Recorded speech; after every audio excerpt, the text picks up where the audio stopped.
Hello, everybody. Welcome to day 2 of our Personal Finance Summer Institute. Thank you for joining us again. And for those of you that are joining us for the first time today, welcome. As just a reminder to everyone, please remember to mute your mics during the session, unless we have a moment when we're asked to speak.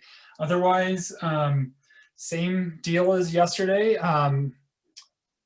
And we'll do a survey at the end, and Brett has some interesting things in store for you today. So enjoy.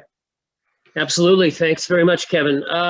Welcome, everybody. Again, thanks for sharing your summer afternoon with me. You could be on the beach. You could be, obviously, there's a lot of places where you might rather be, but you understand the long-term benefits of a little bit of professional development, and hopefully I will fill the bill for you and make it easier for you to teach personal finance. If you were with me yesterday, you remember I'm teaching this with an eye on giving you a framework on how you can deliver personal finance to a high school class, predominantly a semester-long course. And yesterday I laid out a framework, just a general framework at the very beginning. And then I began talking about goal setting, decision making. We talked about budgeting, setting a plan for your goals so that you aren't just aimlessly shooting for something, you have a plan. We talked a little bit about, the American consumer and how we got to a cult of consumerism in this country that exists today, because that wasn't always the case.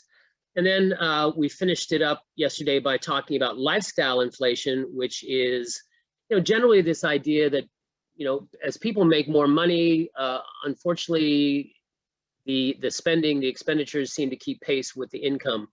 And there seems to be, among many people in this country, this sense of entitlement that if I make more money, I'm going to spend more, I'm going to have more things. And and this, of course, is fueled by, again, this consumer culture that we live in and all of the urgency that's created through advertising and social media, and the envy that exists out there to keep up with the Joneses. So that puts people on this perpetual hamster wheel, or as we said yesterday, like a hedonic treadmill. And that means that quite often, no matter how much money you have, it becomes very difficult to plan for the future, to reach your long-term goals, to save money.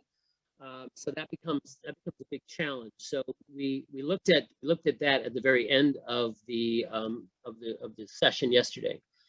All right, so let me open up for you. Let me get on to the share screen segment here, and we'll get rid of my face.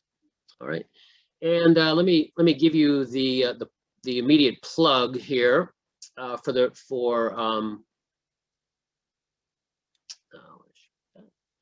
The immediate plug here for the CE, what we are again.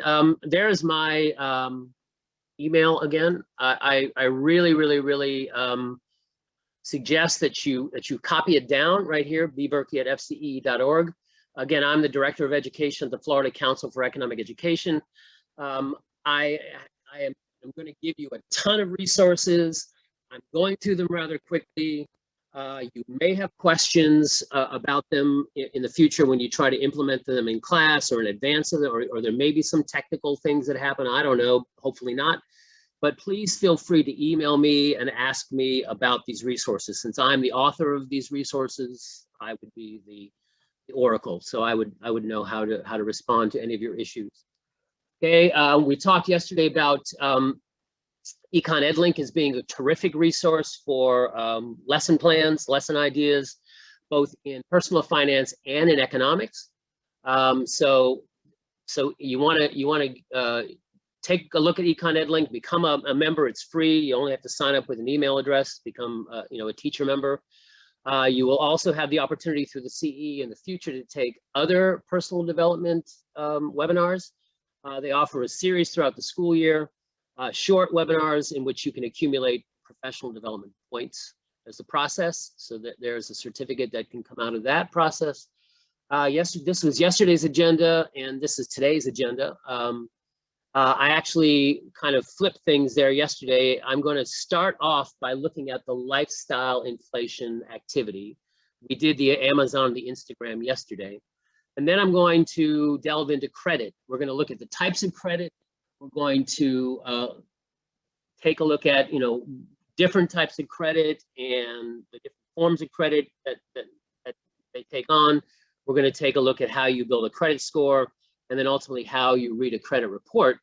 And then at the very end, we're going to talk about investing, and I've got a slew, and the investing portion of it is definitely by far my favorite. So I've got a slew of different activities and things you can delve into and share with your kids and really get them excited about saving and investing and looking towards the future. So that's our agenda for today.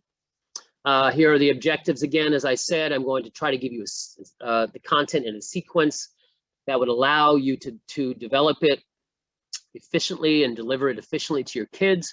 I'm going to give you, like I said, a gaggle of resources for you to share. These are the standards, the 6 national standards for personal finance, and these assessment questions we looked at yesterday, and I've been trying to address them. Why is it so difficult for Americans to save? We talked about that. What are the influences on the American consumer that makes budgeting a challenge? We talked about that. Today, we're going to take a look at the different types of credit and what's the difference between a credit score and a credit report. So these are the things that we will address today, okay? And investing versus saving. All right, so here are our sponsors. Thank you to our sponsors. We couldn't do it without you. And here we go. Let me switch out here. Okay, all right, so I will take you to, let me see. That's where I want to go. Yeah. All right, so this is the Google Drive folder that will be shared with you. And some of the things in here should look familiar because I looked at them yesterday, and the rest of the things in here are things that I'm going to show to you today. So ultimately, you will have this folder for your use. As I suggested yesterday, again, I don't suspect that everybody fell in love with everything that I did yesterday 100%. Some of these things you might be able to use turnkey, just turn them right over and utilize them in your classroom. Some of these things you may want to modify. So you'll have the ability, each and every one of these things is editable. So you can change it, modify it. If there's some things you're not comfortable with, you can pull them out. You can put your own spin on things, completely up to you. So very, very, very flexible bank of resources that I'm going to provide for you. All right, so yesterday we talked about lifestyle inflation. And what you may have noticed yesterday, and it will become even clearer today, is that I really like to use a variety of different resources. Yesterday we looked at Nearpods. We're going to look at another Nearpod today. And you saw the beauty of Nearpod is that you can embed a variety of different resources into it. Today, I'm going to introduce you to a Google form that I'm going to create, that I've created for you, that will be the assessment of the lifestyle inflation unit. I'm also going to share with you a multimedia text set. Okay, when we talk about credit, which is another resource that a lot of kids find really, really, really practical and useful and entertaining to utilize. We're going to, of course, use some of the traditional PowerPoints and so forth. So there's a wide array of things that we're going to do today. So hopefully you will find a lot of things that make you happy. I'm going to open up. This is the activity. So remember, yesterday we talked about lifestyle inflation, and here is a little bit of a abbreviated blurb on what we were talking about yesterday in relationship to that. The forces of consumerism, our culture has a habit of defining success through our accumulations. Okay, it's much easier to find the means to spend more money than it is to earn more money. And too many people get on that treadmill. Yesterday, we talked about the hedonic treadmill that many people find themselves on, in which they're continuously trying to chase something but never getting anywhere, because you go out and you buy something, you go out and you purchase some new car or new device or do something, and you have this spurt of euphoria. but it doesn't last very long. And you love the spurt of euphoria, but then you immediately, or not immediately, but generally within a short period of time, return back to your baseline of happiness, only to want to seek that euphoria again. So it gets people on that treadmill of consumption where they are continuously trying to chase a lifestyle, chase what they define as happiness, but they're never, ever, ever able to reach that. So we learned yesterday that for most of us, I mean, for all of us, the cost of the basic non-discretionary household things like a roof over your head, an education, healthcare, transportation, all of these things are going up. Childcare, right? Childcare has become kind of the issue of the day. Parents cannot find affordable childcare. And that became, of course, really, really troubling, in the midst of the pandemic and when people had unemployment and other things, they were really struggling to find out what to do with their kids.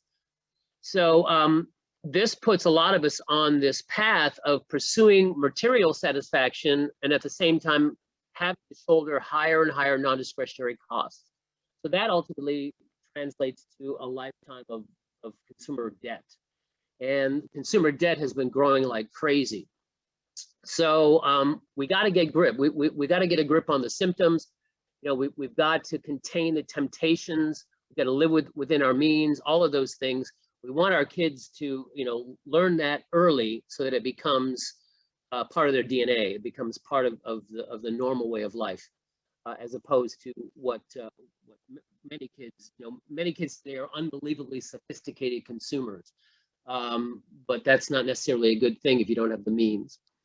So what I'm showing you here is a Google form, and I'm going to make this is what the kids would receive. You would share this with them, and you could send it to them via email. All of the responses to it can be written right on the document, and then ultimately it can be resubmitted back to you for your approval.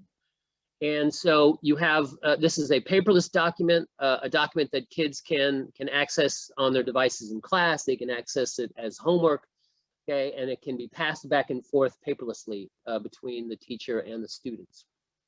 So it takes you through a variety of links that kind of builds the case for this, for the existence of lifestyle inflation, and then ultimately what might be the remedy for it. So here we see, one of the big problems, as we suggested yesterday, was that real wages have essentially been flat. So the gold line here at the bottom illustrates nominal wages. So there's no doubt that, nominally, Americans are making more per hour than they were in the 1960s. But when you factor in inflation, okay, constant dollars, you see that it's a relatively flat line here at the top, illustrating that wages, basically, workers are not really any better off than they were 40 years ago. Okay, so that has led to a relatively stagnant standard of living for many, many, many middle-class workers, working-class people, especially working-class wage-earning people. Okay, if you're depending upon a paycheck, then it's hit or miss whether you're really any better off in real terms than you were in previous than your peers were in previous generations. So the first, we pose the question here, what is the definition of a standard of living? And so the kids would pop in the degree of wealth and material comfort available to a person or a community. So you'd pop in your answer right there. And then down here, we take a look at one of the things that we were discussing yesterday in the presentation, and that is that non-discretionary items, things that people have to buy, have gone up faster than the rate of inflation. Okay, what this diagram shows, if you take a look at all of the different features on the right-hand side, okay, on the right-hand vertical axis, okay, you can see that the CPI, and I put this in the instructions, okay, I put this in the instructions down here. The CPI for all items, the consumer price index for all items, okay, this represents the overall, the changes for everything, all items, okay? And when I say all items, the Bureau of Labor Statistics, they measure an unbelievable array of goods and services, a big shopping basket of things over time to get that CPI. So you can see that, in this 20-year period, the CPI has gone up, okay, by a little bit more than, say, 50%, right? So in other words, what you could buy for $100 in 1998 would cost you about $150 on average to buy that same item today. Okay, so that is the consumer price index for all things.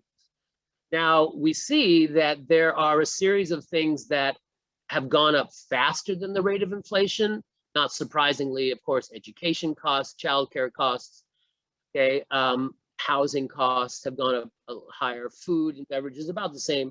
But then there's a series of things that are actually in real terms cheaper than they were in 1998. Okay, so from that graph, you're going to ask the kids to interpret, according to the graph, what items are priced within 5% of their original prices in 1998. Okay, so these are the things that are hovering right around here. Okay, and hovering right around here about the same price. So that would be household furnishings, new cars. Okay, that is about the same price in nominal terms that it was 20 years ago. Okay, how would you classify the industries in which the prices of items have increased or decreased the most? Well, again, we're talking about essential services like healthcare and education. So these are the non-discretionary things that have gone up rapidly. And then down here, we see things that are a little bit more discretionary. Televisions, toys, computer software. These are all things that are technologies that initially 20 years ago, many of these technologies were much more expensive to produce, okay? But today have become commodities and have become really, really, really inexpensive to produce, and therefore the price has come down. So with the advancement of technology, we've seen falling prices for many of these things in our technological wants. Okay, so from here, I hypothesize why prices of cell phones have come down. So I basically just gave that away. All right, so from here, this was the graph we looked at yesterday that talks about the increase in the average square footage of American homes while American family sizes are falling. And so it asked the kids to speculate, why do you think housing sizes have increased so much while the average family size has diminished? And if the kids really think about it, again, this will fall into the discussion yesterday about lifestyle inflation. We are supersizing our lives. You see these glorious mansions and so forth on social media. You see, you drive through some of the communities. I'm currently in a community right now out on the eastern end of Long Island, where right across the street from me, they're building a house that they are currently pricing. It's a spec house, but they're currently pricing it at $8.5 million. So here I am sitting in my humble little abode, looking across at an $8.5 million house, with an infinity pool that looks out over the ocean. So that might make me a little bit envious, and may make me want to go out and buy myself a supersized house, bigger than I actually need. So these are the types of things that are motivating people. So that hopefully they will pick up on that, because we talked yesterday about our tendency to purchase fast fashion, our tendency to eat more than we need to, all of these things, supersizing our lives. So hopefully they'll pick up on that from the discussion that we had yesterday.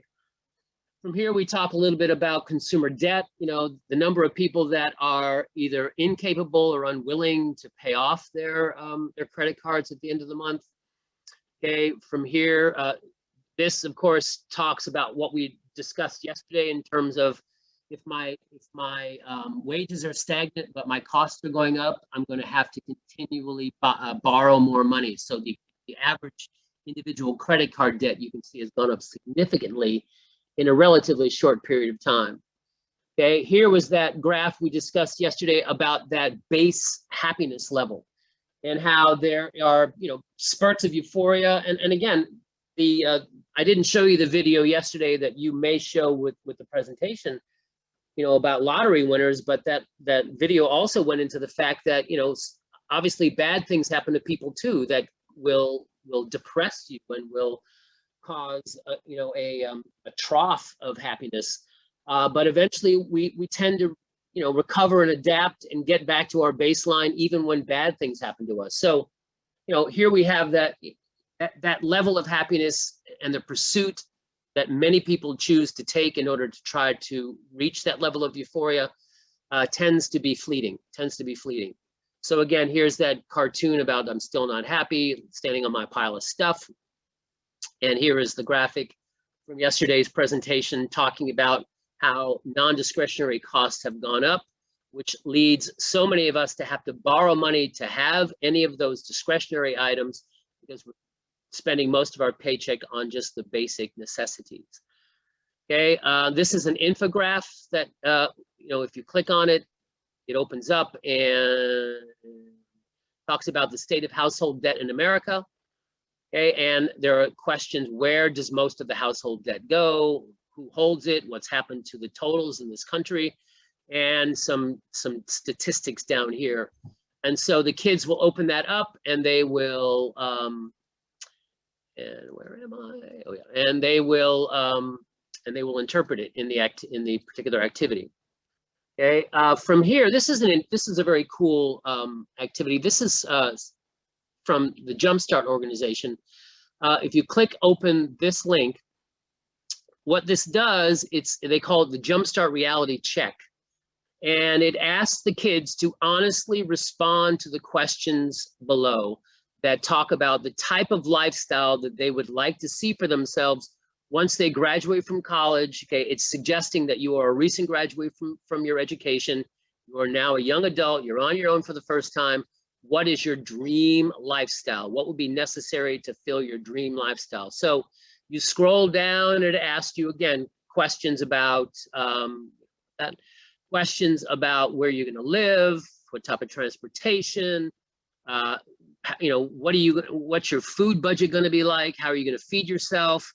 How are you going to pay for utilities? Are you going to live at home rent free? You're going to share with roommates? You're going to live on your own?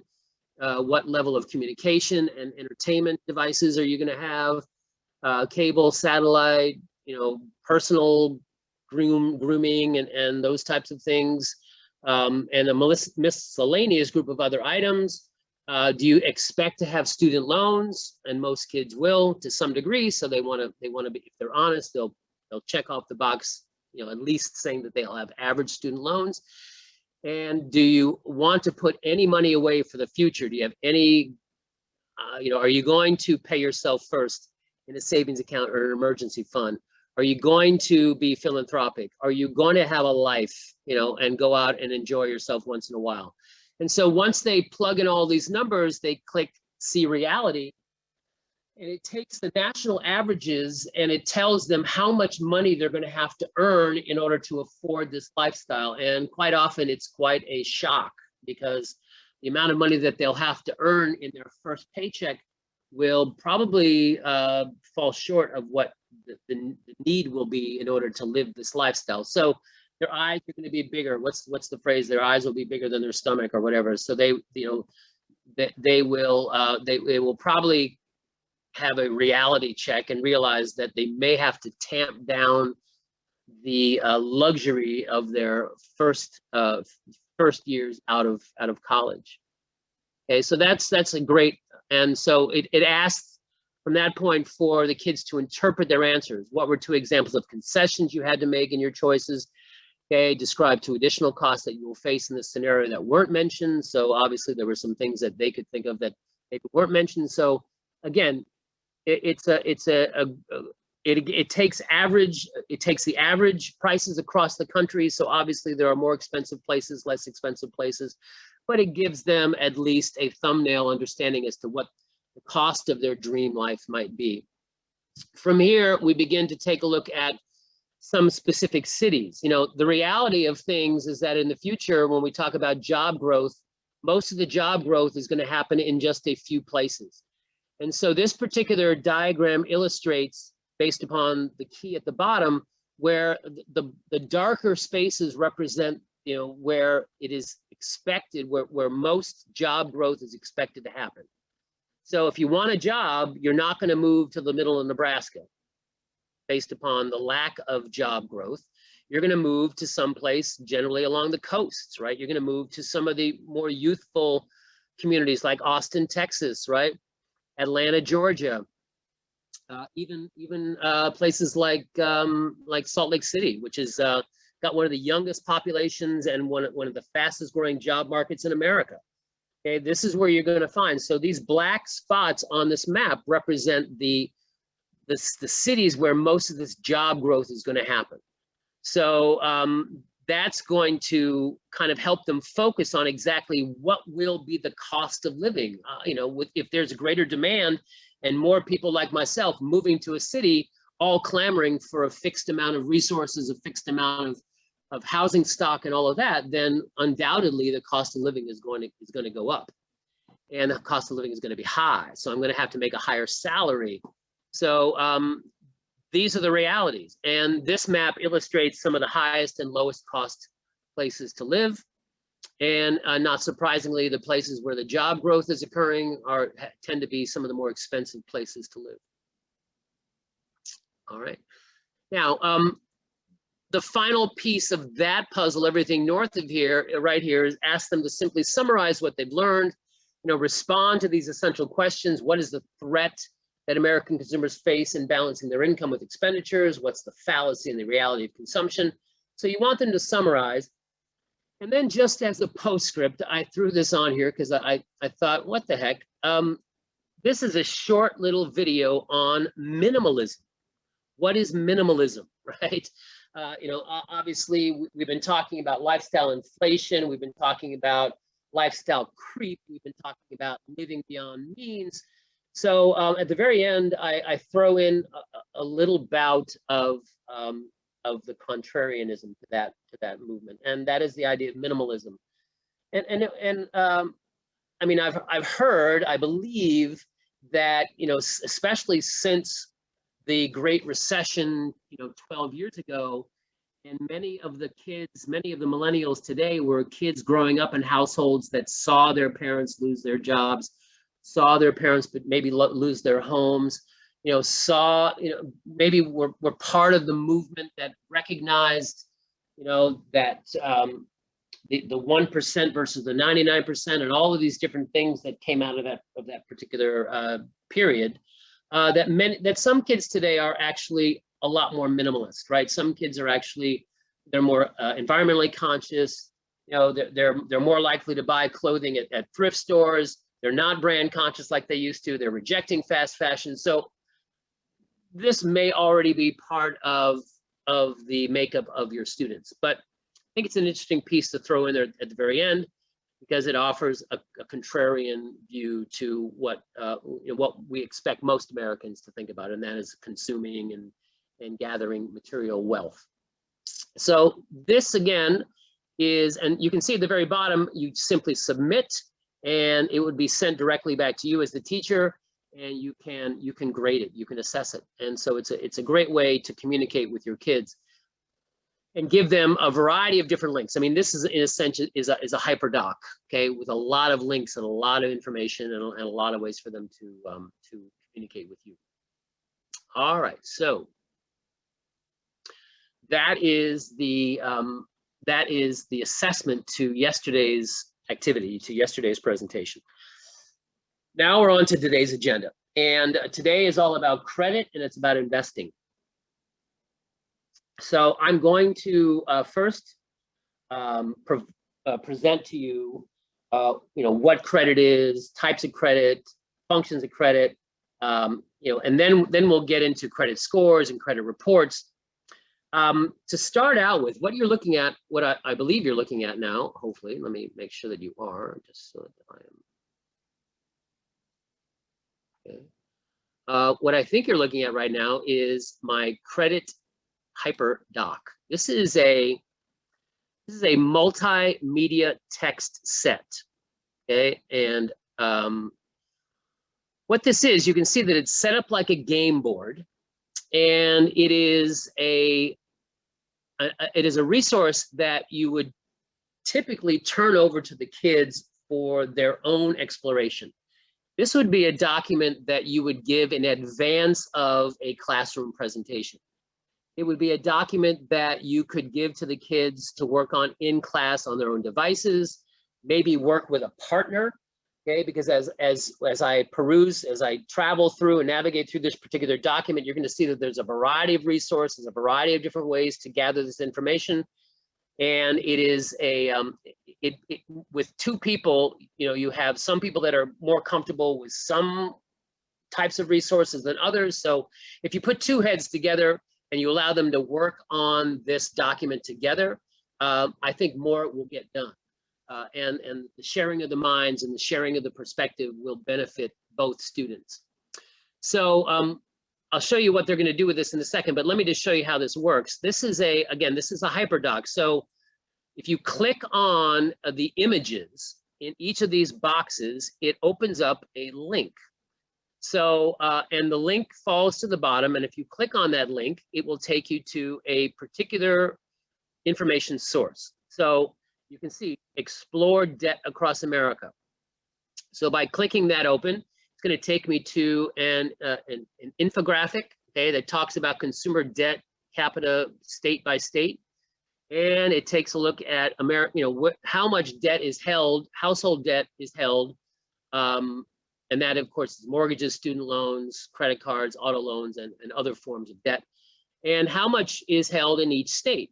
And it's interesting when you look. I mean, there's a color-coded nature to this, where the darker the color, the higher the debt balances are per capita.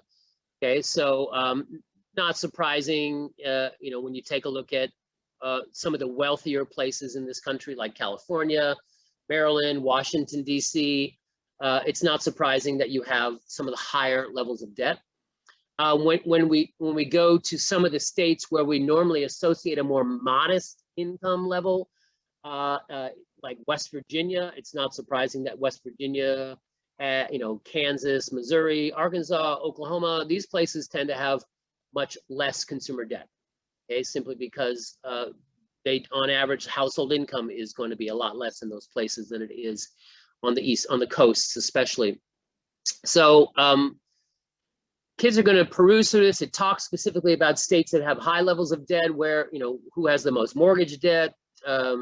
Here's the average debt across the country is a little over $50,000. So look at DC with 86,000, West Virginia with 29,000. What's happened to federal debt? The federal debt is alarmingly high. Okay, it's been rising like crazy. So quite often, you know, what the government does, what our leadership does, tends to be habits that we pick up. You know, total debt per capita by state. The bottom five right here, again, they tend to be places where incomes are much more modest. Okay, and so here's a bunch of information, simply giving the kids a sense as to what is the weight upon the individual household nowadays. Okay, so that would be an example of something that they would pull out. Here you click on the image, and you know how to build credit. Okay, how do you build credit when you're an 18-year-old? Here is a link that will take you to, you know, just a short little summary of what's a credit score. What is a credit score? Okay, and okay, so this is a very, very short little description of what a credit score is. And you don't want any of these to be time-consuming, overwhelmingly consuming of time. Okay, because each one of these is a short hit of information that the kids will gather, they will document, and they will then bring with them the next day when you reconvene class and you begin your discussion on credit and credit scores and credit reports and all of those things. They will already have this body of information, this foundation of information that they've built for themselves. All right, so now what do the kids do with this? All right, so going back to my to the Google Drive folder, okay, what I'm going to pull out here is this credit multimedia text set note page. So I'm going to open that up,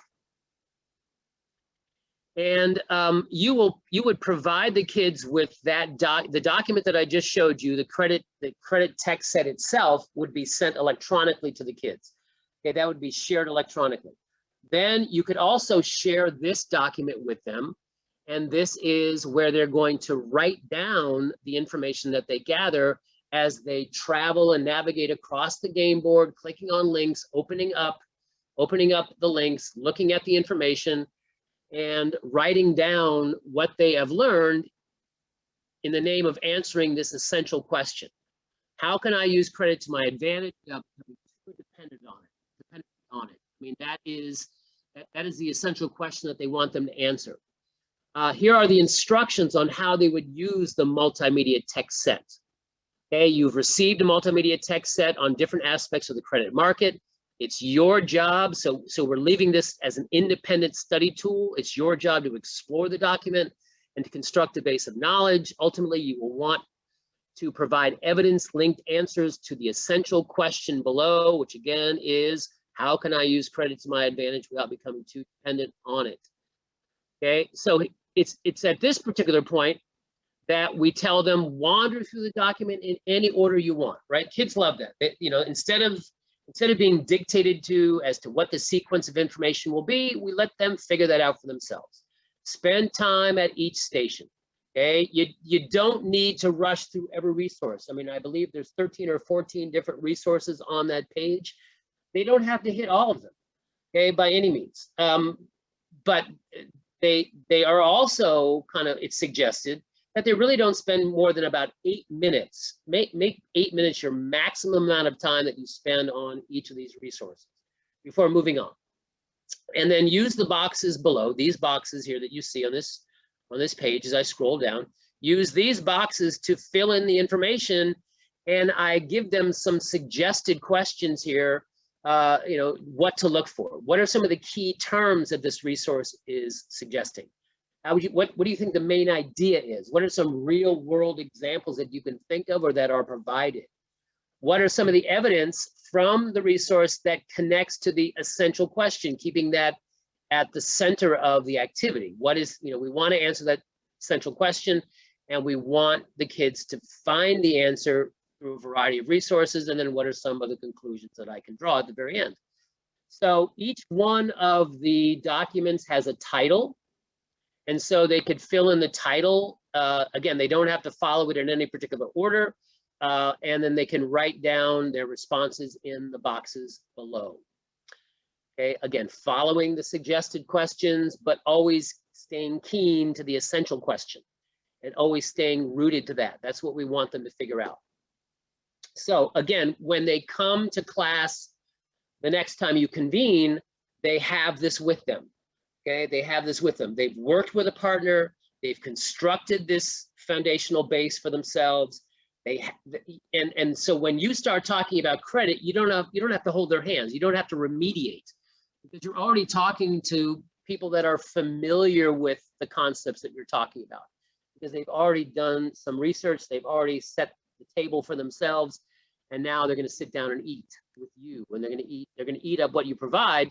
And they'll be able, and their hands will go up, and they'll be able to respond to your questions quicker, and then you'll be able to move through it and get to where you want to get quicker. So I think this is a great way to start out the discussion. So and I think kids enjoy it because they're given the freedom to do it in their manner, okay, at their pace and in their particular order of comfort. So that is that is the first thing that I would do, the first thing that I would provide to the kids. So that's called a multimedia text set. Multimedia text set. All right, so from there you're going to reconvene class, and then so the next day you come along, and you are going to begin the discussion on the types of credits. So at this particular point, I'm going to use a Nearpod. So I'm going to open this Nearpod up, and like yesterday, I would love for you to participate as a student. Okay, I want you to do that. Again, if you weren't with me yesterday, let me just give you a quick synopsis of what Nearpod is. Nearpod is probably one of the most popular student engagement platforms today. It is, as I suggested yesterday, it's kind of PowerPoint on roids, you know, in the sense that it is three-dimensional, in which you provide the material in kind of slide form, but you can embed activities to keep kids engaged, to keep kids, focused on the screen, to get their opinions, their responses, quick assessments for your own use, to make sure that they're with you as you're traveling through the information. So this is a great piece. If you're looking at the screen with me right now, you can see that as I hover over the document that I'm going to provide for you, you'll notice it offers two different ways to present this to the kids. You can do a live participation, which is what we're going to do. That's a classroom presentation, okay, where the kids are going to link in and they're going to follow along with you and use their devices to respond to the questions that come up throughout the presentation. Or you can also do it as a student-paced activity. And this is when you are assigning this as homework. And so if I were to click on the student-paced button, it would give a code, but it would also give you up to 30 days in advance to assign this as a homework lesson. And the kids could do it at home. They could do it on their own. They could do it over, over a break or whatever. And then they could submit it and send the answers back to you for your assessment, for your appraisal. So there are two ways in which you can present it: live in class or as a homework. But we're going to do live participation. So if everybody would jump in here with me again, if you remember from yesterday, we talked about how to open up a second screen. If you right-click on the taskbar at the bottom, find a black space in between any links you have down there, and up will pop a menu. When you move up the menu about a third of the way up, you see this option that says Show Windows Side by Side. Click on that. And that will get you the opportunity to open up a second window that you will click and drag over here, and you can enlarge them a little bit here, enlarge them a little bit here, make them larger in this direction, and down below, what we're going to do is that we're going to. Okay, I hear somebody. What we're going to do is that we're going to we're going to go to join. It tells you in the instructions, join.nearpod.com. And you're going to type in the code that is provided for you. That code will always be in the left-hand corner, upper left-hand corner of the teacher's view. So in this case, we've got GZ93P. You click join, and then it asks you for a name, and you join the lesson. All right, and this is exactly what so what I'm on the left side is the teacher view, on the right side is the student view. So hopefully you're with me, and I see a number of people have jumped in already, and that's great. All right, so this is a presentation on credit, on loans, different types of credit, and also credit scores. So here's one of the features that we talked about yesterday, and this is a kind of a quiz question. And again, as I did yesterday, I'm going to hide student names because I know some of you might be a little bit self-conscious and you don't want to put a wrong answer up there and have kids laugh at you in class. So I'm going to blank out your name so that nobody knows who's responding. So the first question is just, again, off the top of your head, for every person who uses credit cards, what is the average number of credit cards that they carry? So we see the responses coming in. All right. If I click on the share button here, it will show us that there is a mixed group. But the biggest answer was 4, and that, in fact, is the correct answer. Okay, the average American who uses credit cards carries 4 of them. And I'm looking through my wallet right now, and I think I might be on average. Okay, so that's one question. Second question. What percentage of credit card holders pay off their balance every month? Little spoiler here, I gave you this answer in the last, when we were looking at the lifestyle inflation assessment document. That was actually one of the graphics that was in that Google form that I shared with you. So what percentage of credit holders pay off their balance every month? So in other words, don't carry a balance over into the next billing cycle.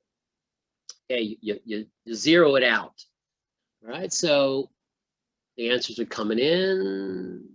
All right. So if I click on share again, we see that the most common answer was 10%. 10%. To be honest with you, believe it or not, the answer is 45%. 45. What percentage of cardholders pay off their balance? So 45%, and that again, that was presented in that previous. So apparently, to you, that sounds pretty shocking. Most, not the majority of you, but the largest response was, actually the majority of you did not think too kindly of the American borrower, okay, because many of you thought between either less than 25%, okay, the majority of you. The reality is it's 45%, so go America. That's what I have to say, go America. All right, so from here we begin the presentation. Now this particular graphic, as I said, we're going to talk about some of the features of credit first, okay, before we actually delve into the uses of credit and how one acquires it and how one builds credit scores and so forth. So what we see here in this particular diagram, what you're seeing here are different types of debt: credit card, mortgage, auto loan, and a credit card limit increase. And what each of these bars represents is the rejection rate. Okay, how many, what percentage of people who ask for a credit card get rejected? What percentage of people who seek a credit limit increase get rejected?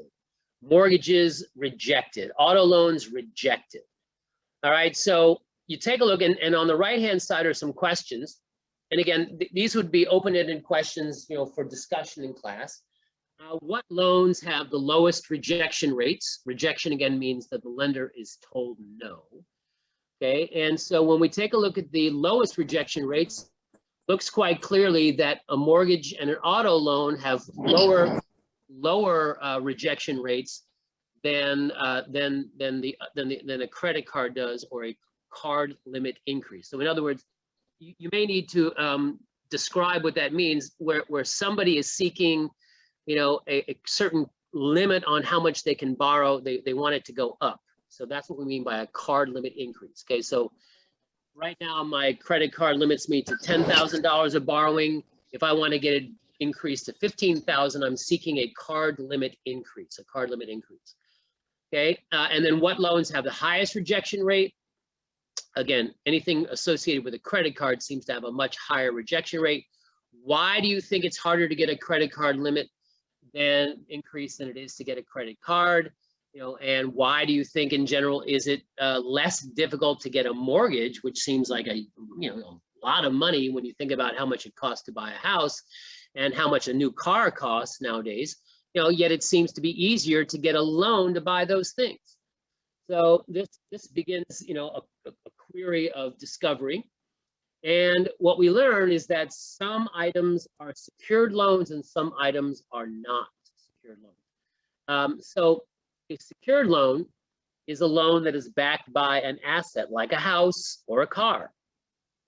So what we're talking about here is collateral, and collateral is a financial asset that is set aside as a safety brake for the lender. If the borrower is unable to repay the loan, then the lender can fall back on the asset, and they can liquidate the asset, and they can at least make up for some of the amount that is owed, maybe not all of it, but at least some of it. So it lessens the risk, because I know that there is a safety net if I'm the lender, and so I fall back on those. I can fall back on that. So lo and behold, examples of secured loans are mortgages and car loans. And if we go back to the previous slide, we see that there are far lower rejection rates. Why? Because, hey, the residential lender knows that they're not really happy about it, but they can pick up that piece of real estate for security purposes if the mortgage is if there's a default. If the repo man takes the car away, that car can be liquidated, and it can at least pay off some, if not almost all, of the principal of the debt. So that's why they are less likely to reject you. Okay, so that gets you thinking, what is it about credit cards, therefore, that make them more likely to be rejected? Well, they must be unsecured loans. The unsecured loans, again, are not tied to any asset whatsoever. So credit cards is an example of an unsecured loan. Also, another form of borrowing that the kids will become extremely familiar with are student loans. Okay, there is no physical asset. You can't set aside an education and then have the education lender liquidate your education and sell it off to recoup the loss if the student loan is not paid off. So both the credit card and the student loan are examples of unsecured loans. Thus, at least in the case of the credit card, because it is based on the good faith of the borrower, there is going to be a higher scrutiny because there is no collateral. So people are more likely to get turned down for a credit card, and you want to boost the amount of money that I believe you're going to repay me. You're asking me for more good faith by a credit limit increase. Then I'm going to even think about that twice before I offer it to you. So those two things are, credit limit increases and credit cards themselves are both examples of unsecured borrowing, and therefore no collateral, no safety net, therefore more risk. So there's going to be greater scrutiny. Now, for all of us that have had student loans, we know that it's rather difficult to be turned down for a student loan. But why is that? Because so many of those student loans are underwritten and supported and backed by the federal government. So the lender knows that if they may not be able to liquidate assets of a student, but the government has their back. So keep that in mind. It's an unsecured loan in the sense that the borrower does not have to present any collateral, but a student loan does have a safety net, just the same. Okay, so using that information, what we see here on this graphic are a variety of different types of loans, and these are the average interest rates that I gathered recently. And even winnowing down even deeper into these are the average interest rates for people who have a credit score between 680 and 719. And the average credit score in America today falls right in the middle of that. It's about 702. So I'm talking about, Joe Sixpack. I'm talking about middle America right here. Somebody who has about a 700 credit score. These are the interest rates that would be offered on these different types of loans. But you can see that they're all over the board. Okay, you've got double digit. You even have an example of a triple digit interest rate. And then you've got single digit interest rates for other things. So why do interest rates vary so widely? Well, I think we've begun the discussion on the idea of risk, right? Risk is something that has kind of an inverse relationship, right? The lower the risk, the higher a direct relationship. The higher the risk, the higher the interest rate's going to be. And the lower the risk, the lower the interest rate's going to be, okay? Because I'm not taking as big of a chance if I lend money to somebody who wants to buy a house, because I know I can fall back on that house. I can liquidate the piece of real estate and I can get my money back. So I'm willing to offer a lower interest rate. But a credit card is an unsecured form of debt, and therefore I don't have a fallback. I don't have a safety net. So I'm taking a greater risk, thus I'm going to charge a higher interest rate. Okay, small business loans, of course, they're secured. Auto loans, secured. Student loans, we know, are secured by Sally Mae, by government backup. But a store credit card, or any kind of credit card not secured, unsecured. Personal loans, unsecured, okay? And then you have that idea of a payday loan, okay? A payday loan. A payday loan, look at that whopping interest rate, okay? What kind of borrower would seek a payday loan? What kind of borrower would you need to be if you were being asked to pay 391% on a loan? Well, you would have to be somebody who is a massive risk, a massive risk. So payday loans, of course, are forms of credit that people use when they can't get any form of mainstream credit, and they have to go to storefronts, or increasingly, and unfortunately, I think for the system, increasingly more and more payday loans are actually done online. And so these are short-term loans. They are for people who have emergency needs, who do not have anything but a checking account. You have to have a checking account to get a payday loan, but you don't have a credit card. You don't have a line of credit with a bank. Okay, so you're going to a storefront and you're getting that $500 right now to pay for a hospital bill or to repair your car. Okay, but you are doing it at an exorbitant rate, and you are supposed to pay it back. They call it a payday loan because you generally are going to pay it back in 2 weeks when your next paycheck comes in. But unfortunately, when that next paycheck comes in, all of life's other needs absorb the paycheck, and so that loan has to be rolled over for another fee and another fee. And so quite often these become monstrous debts that people of very modest means are taking on. So, these are different examples, again, showing the correlation between risk and the reward that a lender is asking for taking that risk, a direct relationship.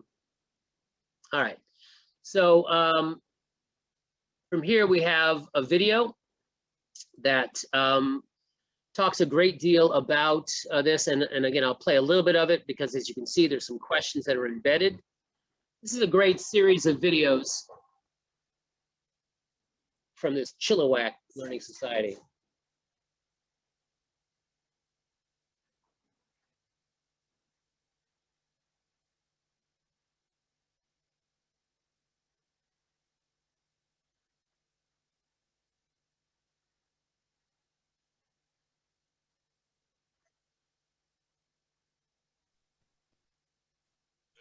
Audio.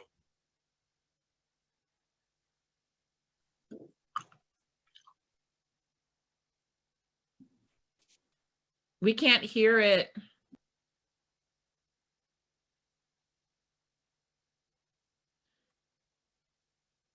Yeah, I realize that you really need to be in the. I'm assuming that people that are in with me are hearing it, or maybe I'm wrong about that. That if you are looking at it from the student point of view, you should be able to hear it. So no, you can't hear it there either. Oh, really? That doesn't make any sense. All right. So, but let me just show you again the the series of questions. What is the definition of a billing cycle? That's what the woman in the video was talking about. From here, then it moves on to the next question that talks about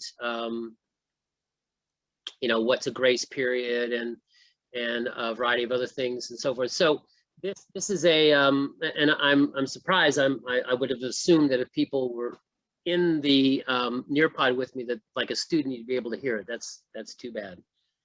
All right. So anyway, this simply summarizes a lot of the stuff that we've been talking about, and then gets them prepared for the next segment. And this is to take a look at a credit card statement. We're gonna talk about a credit card. So what you are looking at here, this is another feature of the Nearpod that allows you to embed a PDF so that the students can have the whole PDF available to them, and they can take a look at the diagram. You can download it, right? I believe. Yeah, you can download it, and so the kids can see the full page of it for themselves. And then there's this series of questions on the next page that ask them to interpret what they're looking at in that document. So it talks in the fine print down here that they could see more clearly from the PDF. it talks about, what is a grace period, right? That period of time in which your borrowing goes interest free, typically 20 to 28 days in your billing cycle. And then another question, does it appear that the card holder carried a balance over from the previous billing cycle? Well, we take a look at the document, we can see that without a doubt, there was a balance that was carried over, something in excess of $1,000 or $1,300 that was carried over from the previous. And that you can see from the statement that the individual made a $200 payment to their credit card balance, which satisfied a portion of the balance, but not all of it. So here is one of those 45 percenters that are not paying off their balance, Okay. And then the last question talks about what fee will you avoid by making the minimum payment? And that, of course, would be the penalties for not making any payment whatsoever and missing a payment altogether, which would, of course, not only be a monetary penalty, but would also be a weight on your credit score. But what cost will still be incurred if they make merely the minimum payment? Well, they're going to have to pay that high rate of interest that are associated with credit cards. And as we saw from the earlier activity, that is going to be a double-digit interest rate by all means. So, again, the previous slide offers the kids the ability to take a look at a modified credit card statement and then to interpret it in this activity. All right, so from here, we talk a little bit about the difference between a debit card and a credit card. Of course, a debit card can be used like a credit card, but you are using your own money.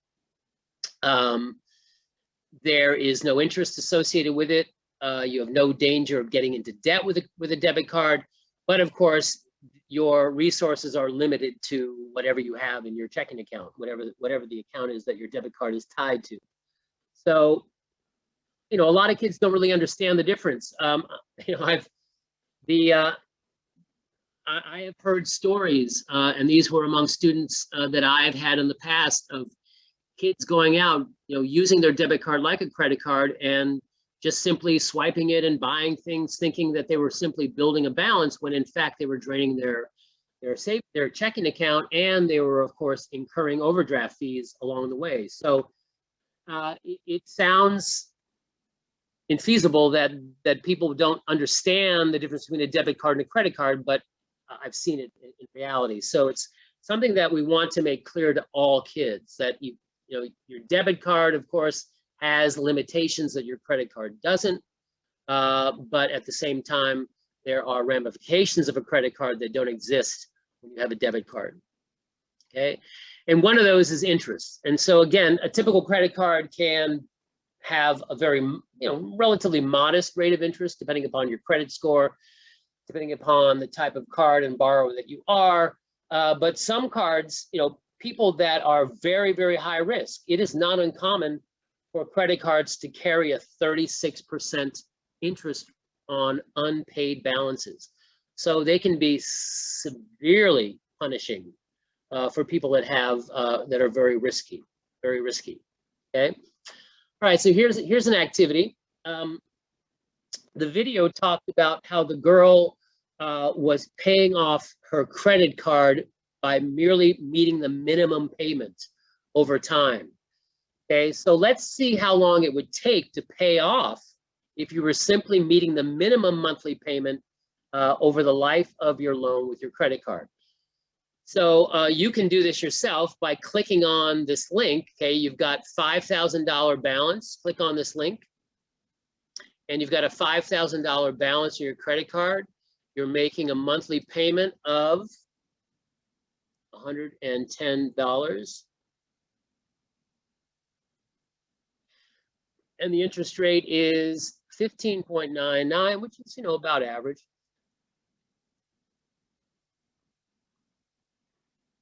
All right, and it's going to tell you that it's going to take you 71 months to pay off this debt. So that sounds like almost 6 years to me.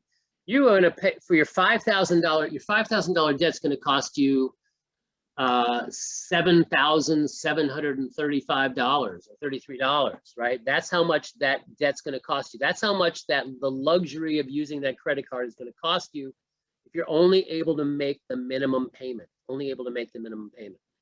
So the answers are on the next slide. Just to clarify, almost 6 years to pay off. There is the principal plus interest combined. So the total interest paid to the credit card company is over half of what you borrowed.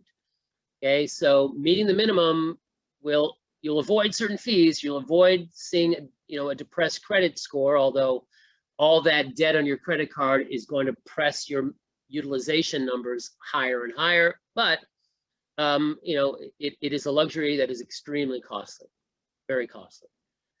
All right, so from here we talk about different types of credit. What are some of the when you identify credit, what are some of the features that credit take on?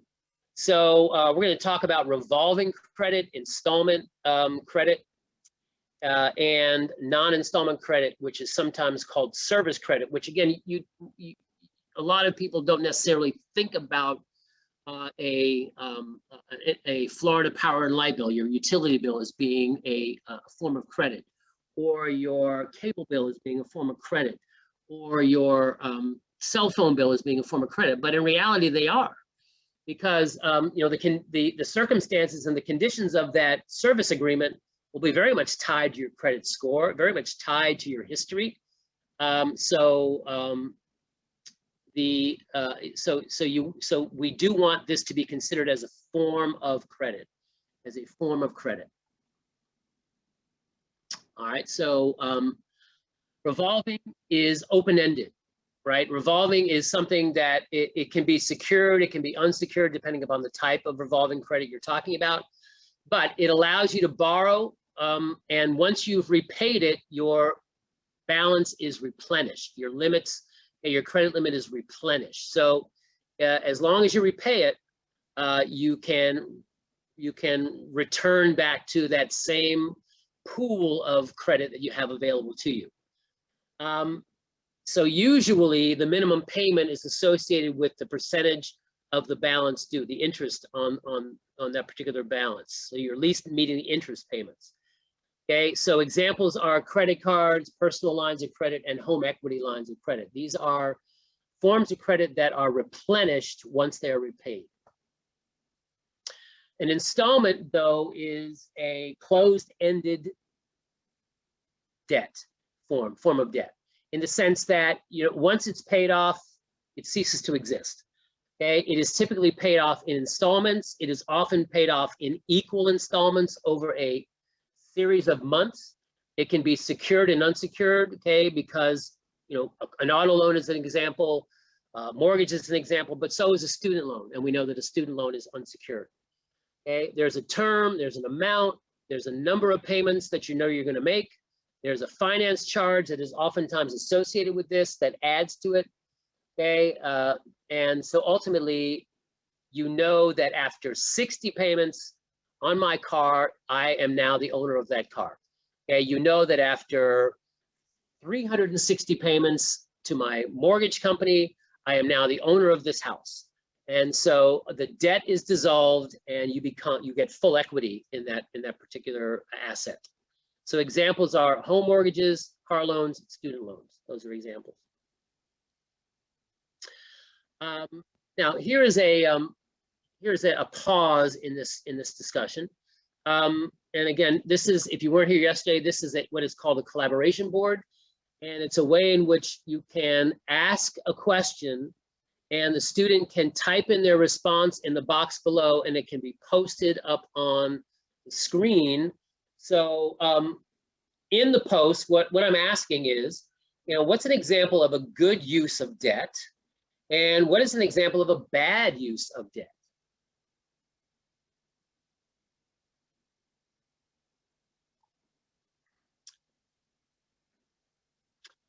Interesting. A car loan is a bad use of debt. I know there's a lot of us in here, so it may not be possible to hear the thinking behind that, but yes, I know a car is a depreciating asset, but it's going to be very difficult for you to get to your to your good paying job if you don't have a car in a lot of communities. But I would say the only reason I say that is because people usually choose a car out of their budget. A lot of times you can buy a car within your budget that's going to, get the job done. More of a lower end job, still reliable. I had my students do a search on used cars and things of that sort, and they found out that there was a lot of affordable cars that you could get for around $5,000.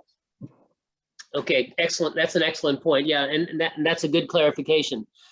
A utilitarian car that gets you from point A to point B, that is, that again stays within your means, good use of debt. But buying, luxury car, just because you want to identify. Some people identify with what they drive, and they want to think of themselves as Lexus, not a Volkswagen. So they will oftentimes buy these cars that are way beyond their means, more for the image that it creates. And so that's a good clarification. All right. I don't know if you heard this. I read this morning.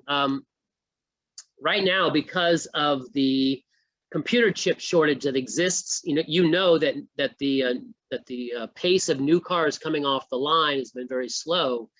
And so people that are looking for cars are really scouring the used car market. And I read this morning that there are something like 17 to 20 models of used cars that are actually more expensive than what the MSRP is on the new version of that car, because of the desperation out there for wheels.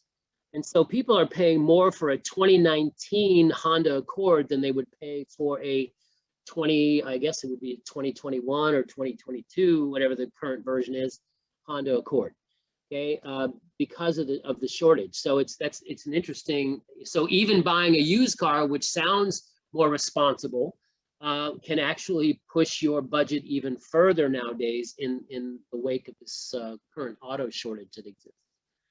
All right. Now the final form that we were talking about is service credit, and service credit again is when you pay for a service like cable, like electricity, like your cell phone. It requires incremental payments. Typically, those payments, in the case of like a cell phone or your cable, are going to be fixed. They're going to be predictable. Your utility bill won't necessarily, although you can pay that average monthly amount every month that the utility company sets up for you, so that you can have a fixed debt payment. But just like an auto loan or a mortgage, you're going to have to prove your credit worthiness in order to have the electric company power up your home, right? I mean, when you go to your local utility and say, I'm in my new apartment, I need to set up electricity, what's the first thing that they're going to look at? They're going to look at your credit score. And if you have a low credit score, which of course, as we will learn in a few minutes, is a reflection of a somewhat blemished credit history, then they're going to say, well, we're going to need a deposit. We're going to need money up front, because we're not so sure, based on your history, that you're going to pay us back every month. So there's a lot of elements. I mean, they're going to check your credit score, and the level of risk that you present will go a long way in defining your access to this service, whether it be, and the same case for the cell phone, same case for cable, they're all going to check your credit score. So we want this to, when we talk about credit scores, and we begin to talk about who is interested in your credit score, it's an unbelievable array of people that have access to and may be interested in your credit score, may be interested. All right, so from here, right, this is another interesting element of Nearpod, and this is something called Time to Climb. It's kind of like a Kahoot. It's a game in which kids can compete against each other, okay, and they can play. And what you can do as the teacher is that you can tie in questions, okay, and then have the kids respond on their devices, and they can pick the character that they want to be, and then the questions start. And again, the questions are all associated to what we were just learning about. So what kind of credit is a credit card? And we know that it's revolving, right? So you can answer the question if you're playing along with me. And we could, again, if I had the student names, I won't hide the student names. We'll see Amanda is winning over Nicole. And so here's the next question. You know, what type of credit does student loan fall under? And people, you know, you have a certain time limit, just like a Kahoot, to answer. Ooh, Nicole takes the lead.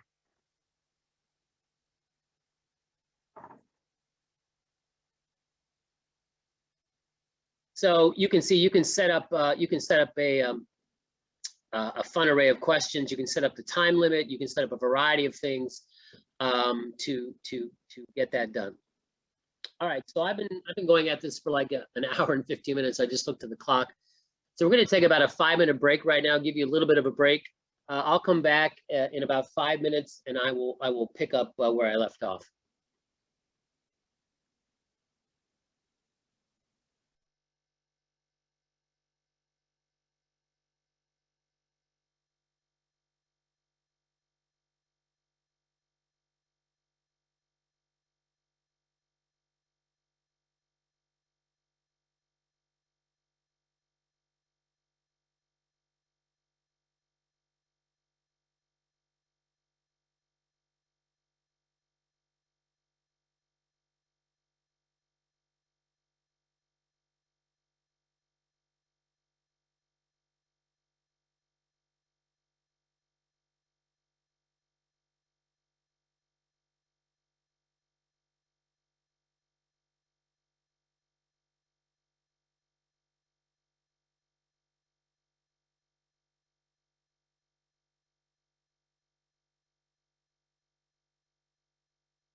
Okay, we're back. You can see now I'm coming right back to the same Nearpod, and at this point we're gonna address FICO scores. I'm going to give a little bit of background on FICO scores, but I've got some really good activities associated with these to really push the envelope when it comes to the knowledge. So kids have probably heard the term FICO score. They have no idea what FICO stands for, Fair Isaac Corporation. They probably have some sense of understanding that it has something to do with good or bad behavior.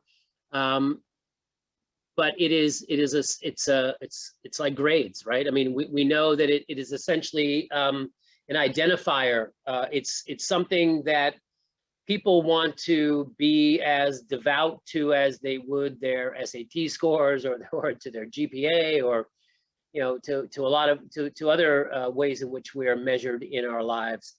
So a FICO score ranges from a low of 350 to a high of 850. As I said to you before, the average American FICO score is in the low 700s. So that's considered to be good. But if your FICO score falls below 600, then you are deemed somewhat flawed, and you are deemed a risk based on some elements of your behavior, your financial behavior. The information that's gathered about you from your 18th birthday on, of course, is gathered by the big three credit reporting agencies, Equifax, Experian, and TransUnion.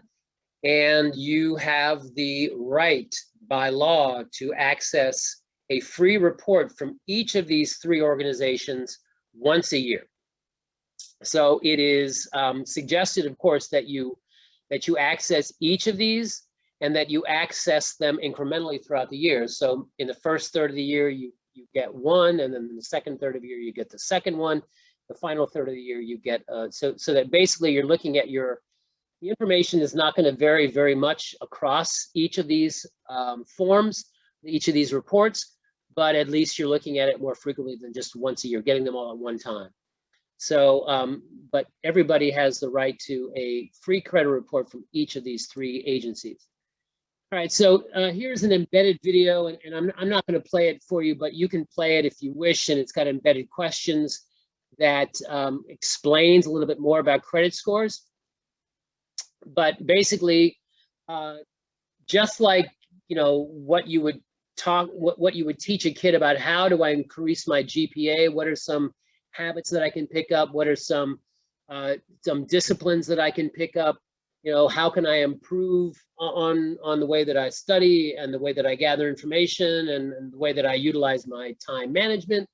There's also ways in which you can improve your credit score, right? So, be punctual, be consistent, pay on time, check your credit report often for mistakes, okay? Keep the amount of money you borrow in check, avoid excessive inquiries, right?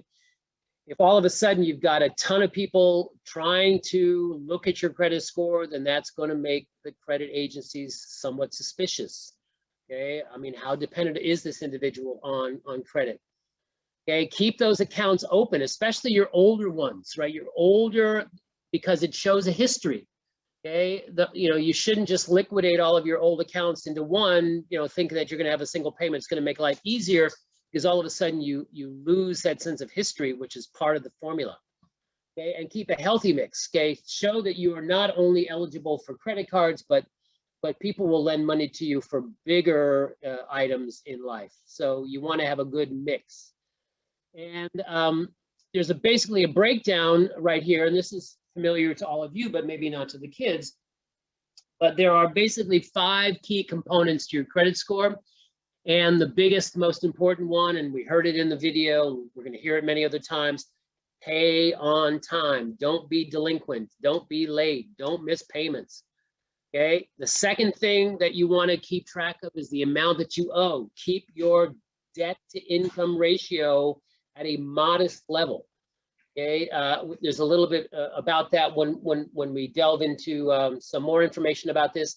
Talks about how you want to keep your debt to income ratio somewhere around, the rule of thumb is about 30%. Okay, you want to Then you see length of credit history. Again, that's the third most important one, but it's the toughest one for kids, right? The idea of, here I am, an 18-year-old starting out, am I obviously at a deficit because I have no credit history? How can I build credit before I'm 18? And there's a segment in this presentation that addresses that, followed by new credit, and also the variety of credit, the types of credit, right? So, are you constantly opening up new credit cards? Are you the type of person that's standing there at the counter when the cashier says, you can save 20% today if you open up this new credit card, and you do it thinking that you're going to reduce the cost of your payment, but in the end, it could weigh on if you have a lot of open credit cards, new credit lines that you're opening up, it can weigh on your credit score. And again, you want to prove that you are worthy of a variety of different types of loans. Okay, so here's a breakdown of what I just talked about. You can share with the kids what each of these means. And here's one last piece of information.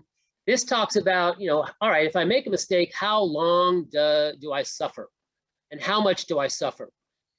And so here's a variety of different mistakes that you can make with your credit.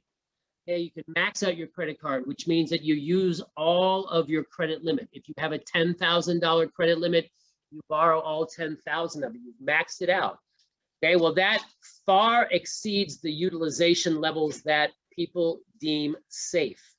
Okay, you've crossed the line, crossed the threshold. So, if you have a low credit score like 680 or a higher credit score, you've got, you're going to lose about the same percentage when it comes to points. You're going to lose about the same percentage. 30-day late payments. Okay, a debt settlement, which means that you go back to your lender and say, can we renegotiate the terms of my loan? Can you lengthen the loan? Can you shrink the payments? Okay, if you go back and you renegotiate, that's going to weigh on you on your credit score. Okay, a foreclosure means that you have, your house, you can't pay off your mortgage and your home is taken away. Or a bankruptcy, of course, are going to be really big whoppers that weigh on your credit score. So these are things, this is how much harm can come to you as a result of some mistake that you make. All right. Now, what I've done here is that I've embedded a couple activities, and these are two activities from Next Gen Personal Finance. So what I'd like you to do, and I will do it here, what I'd like you to do is that I want you to participate in this activity. At least we'll do it partially. Okay, and if you scroll down the activity, you will see that we have three characters that are part of the scenario here. You've got Sam, you've got Jessica, and you've got Amanda or Danielle. Okay, and each of these people has a different story, and therefore each of them is going to have a different credit score. So what we're going to do is that we're going to utilize the FICO credit score estimator, and we're going to plug in the details of these individual lives. So why don't you do this along with me, in which you open it up, okay? And what we'll do is that we're going to click on the link that says My FICO Credit Score, okay? And it's going to ask us a series of questions, and the answers to those questions are back at the document. So I know this is a little bit awkward. Obviously, this will be a heck of a lot easier if we were in the same room together, but I'd like to just try it out anyway, just to give you a feel for how this document works and how this activity works. So if you go down, the first question is, how many credit cards do you have? So we're talking about Sam. We'll all do Sam. So Sam has 3. So that, we'll click 2 to 4, okay? Then the next, how long ago did you get your first credit card? Okay, he got his first credit card 8 months ago. So again, that hits right here, between 6 months and 2 years. Okay, then how long ago did you get your first loan, auto loan, mortgage, student loan? Okay. And apparently he doesn't have any of these things. So you click on, I have never had a loan. Okay, the next is how many loans or credit cards have you applied for in the last year? So we go back and we see that he has applied for 5 credit cards in the last year. So 3 to 5, click on that. How recently have you opened a new loan or credit card? Okay, and it says he opened his last credit card 4 months ago. So we plug that in right here. Okay, how many loans or credit cards do you currently have a balance on? And it tells us right here that he has 3 credit cards that currently have a balance. So we're going to hit 0 to 4. And then besides any mortgage loans, what's the total balances on all of your loans and credit cards combined? And it tells us $4,000 is currently the outstanding amount. So that button is right here. And then we, the next question asks us, when did you last miss a loan or credit card payment? And he missed a payment 3 months ago. So we're going to click 3 in the past 3 months. And then what is the most delinquent you've ever been? It tells us here that he was delinquent for 30 days behind on a particular payment. So 30 days is the most delinquent he's ever been. How many of your loans or credit cards are you currently past due? And the answer is none. So we'll go 0. And then the 9th of 10 questions is what percentage of your total credit card limits do your credit card balances represent? And if you scroll down, scroll down, we see that his credit card balances are 65% of his limits. So we see that is about right here. And then last but not least, has he ever had a bankruptcy? And the answer is no. So lo and behold, his credit score is going to be 575. And we're going to give him a 575, which again is not necessarily a healthy credit score. All right, so you would do that with each of the individuals. You will find, of course, that the next individual is a much more responsible borrower and therefore has a higher credit score. Jessica has a higher credit score, something around 750, 775, I think is the answer. And then interestingly enough, we have the third individual. Her name is Danielle Debt-Free, who is somebody who never uses a credit card. She thinks credit cards are crazy. She only buys things with cash and debit cards. She knows she can handle a credit card, but she wants to follow her frugal ways. She doesn't want to ask her parents to sign off on a credit card for her. So basically, she has no history. And that's what's going to be learned very quickly. Because when you answer the first 2 questions, you have no credit cards, no outstanding loans, the FICO credit score is going to say, boom, we cannot give you a credit score because you don't exist in the credit world. So you've got those situations right there. So you've got a 575, you've got a 750, and then you've got a currently a non-existent credit score.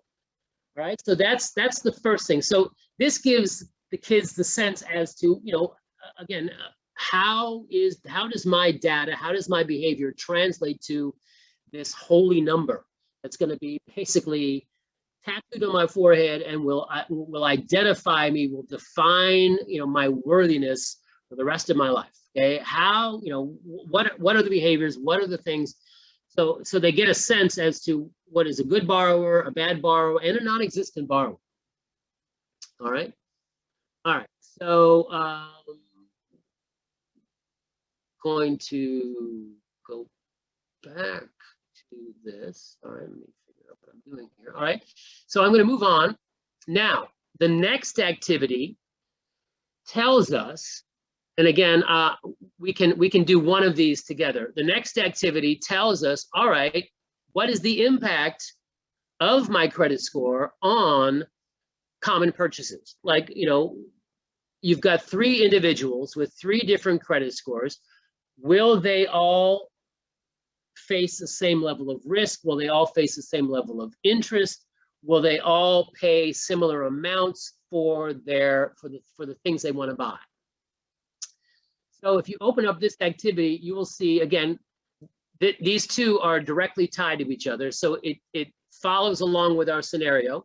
And it tells us that, lo and behold, Danielle finally saw the light and she opened up her first credit card and she now has a credit score of 685. So you've got our three individuals, Sam at his 575, Jessica at her 740, I exaggerated before, and Danielle at her 685. All right, so what we're gonna go down here and we're gonna figure out is, all right, they're gonna make common purchases. They're gonna buy a car, they're gonna borrow $21,000.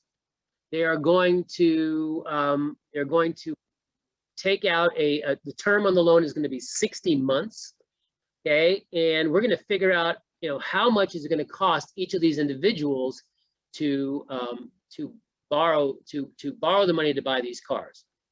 All right, so if we're assuming that each of them has got a similar situation, they're recently out of college, they're car shopping, they all have about a $50,000 a year job, and so we're going to look for this FICO loan savings calculator. All right, so we're going to plug in the circumstances. Okay, the type of loan right here, the type of loan they're looking for. So we remember from it, they're looking for a 60-month auto loan. We're going to use, since we're talking to a national audience, you can change this. For instance, when I taught this in Florida, you can change this to just Florida loan. So whatever state you teach in, you can change this to whatever state, but for the time being, we'll keep it at the national level. Okay, and we're going to, remember, they're going to borrow $21,000, and we're going to hit calculate. And lo and behold, it gives you the monthly payment. So again, this was for Jessica was up here in the upper regions, and so she's going to pay an APR, an annual percentage rate of just 3.8%. Her monthly payment on that car is going to be $385. The total interest that she's going to pay is $2116. Okay, if you get down to that $685, you can see that the interest rate goes up significantly. The payment as a result does, and look at the interest, it almost doubles when you're talking about a 5-year loan. And then down here we had his, what's his face with the 575. Okay, he was down here in the bottom realm. Look at the interest rate he's going to have to pay for this car loan. Look at the monthly payment. Look at the interest. My goodness, for a $21,000 car, he's going to be paying more than $30,000. So immediately we can see the impact. And isn't that the lesson that we want to teach the kids? You know how important your GPA is to what college you get into, or what you do after, for your education post-secondary. Now you know exactly what the impact is of your credit score, right? Your FICO score. And look at how much more it would cost you to buy the same identical car than your more thrifty friends if you allow your credit score to wallow in misery. So this is a great activity to really drive home exactly what you're trying to convince the kids to understand. All right, so from here, again, we finish up this particular Nearpod, which has seemed to have gone on forever. So obviously this is going to be something that you might do in parts. Again, I give you the full Thanksgiving meal, but you may want to, eat the dessert first, or eat the stuffing and leave the dry turkey for somebody else. It's up to you. Again, these are going to be your resources, so you can meter them out any way you wish. These are the three elements, of course, that every lender wants to know about you. They want to know your capacity. Do you have the ability to repay this loan? Okay. Do you have a history? Are you someone of good character or of somewhat flawed character when it comes to repaying loans? Do you have collateral that can be used as a safety net to fall back on? If I lose my job tomorrow, do I have some savings? Do I have some assets that I can liquidate and I can continue to pay my debts? So these are the things that a lender wants to know about you. Okay. They also want to know your debt to income ratio, and I won't belabor this point because we talked about it earlier when we were discussing the formula that makes up your FICO score. But basically, we're talking about, how much debt do you already have before you begin taking on more debt, right? I mean, that's a big question that a lender is seeking the answer to. How much debt do you already have, right, before you take on more? So as I indicated before to you earlier, rule of thumb is that, generally you want to keep your credit utilization down around 30%. Okay, and there are two different ratios that are measured. Your front end ratio is going to be your housing ratio. So that's how much are your housing costs in relationship to your income. And then your back end ratio has to do with your other forms of debt. And so generally the rules of thumb are that you don't want your housing debt to be any more than about 28% of your income, and overall debt, your back end number should not exceed 36%. So ideally, you want to keep it in the credit the amount of money that you borrow on your credit card, how much you use of your available credit should be somewhere in the neighborhood of about 30%. So, we're hovering around the 30% number seems to be the safety number that lenders like to see. And here is a little bit of an activity where the kids can figure out, using this calculator, what is the debt to income ratio of this individual. And if you plug in the numbers, okay, this individual makes about $72,000 a year, and they have about $2,300 in debt. So if we click on that and plug in the numbers into this formula, the annual income with that $6,000 a month income is $72,000. And when you plug in the debt, which is about $2,300 a month, we can see that this person has a 38% debt to income ratio, which is a little above the safety range. Not bad, okay, but a little bit above. So you're kind of wandering into a little bit of the nervous territory, okay. And so that's the way in which you figure that out. All right, and then finally, to finish it all out, I have a fill in the blank activity like we've done. You've seen this before in some of the other Nearpods that I've used. So a loan that requires an asset to reduce the risk is called I believe it's a secured one. So you plug that in, and that's how you do it. And so you do all of these, and then the kids are given immediate feedback on whether they've got the answers correct or incorrect. All right, now the last thing that I'm going to say, and I'm not going to do it with you, but I went back in the archives, I went deep, and I found one of my favorite lessons of all time when I was teaching this in the classroom. This is definitely a classroom activity. This is from an old CEE publication, okay, Financial Fitness for Life. And believe it or not, this is actually from the middle school version of Financial Fitness for Life. And what it is an opportunity. If you open it up, I give you the full lesson here. So I probably am breaking some copyright, but Kevin will forgive me. And what this is, here are 4 different loan applications. Okay, there's application A, B, application 3. There's 4 of them. And each of these, it's a full-blown application.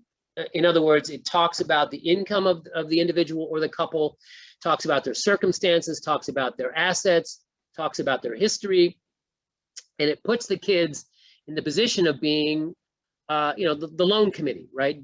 Do you approve, disapprove of this borrower? It says exactly how much they want to borrow.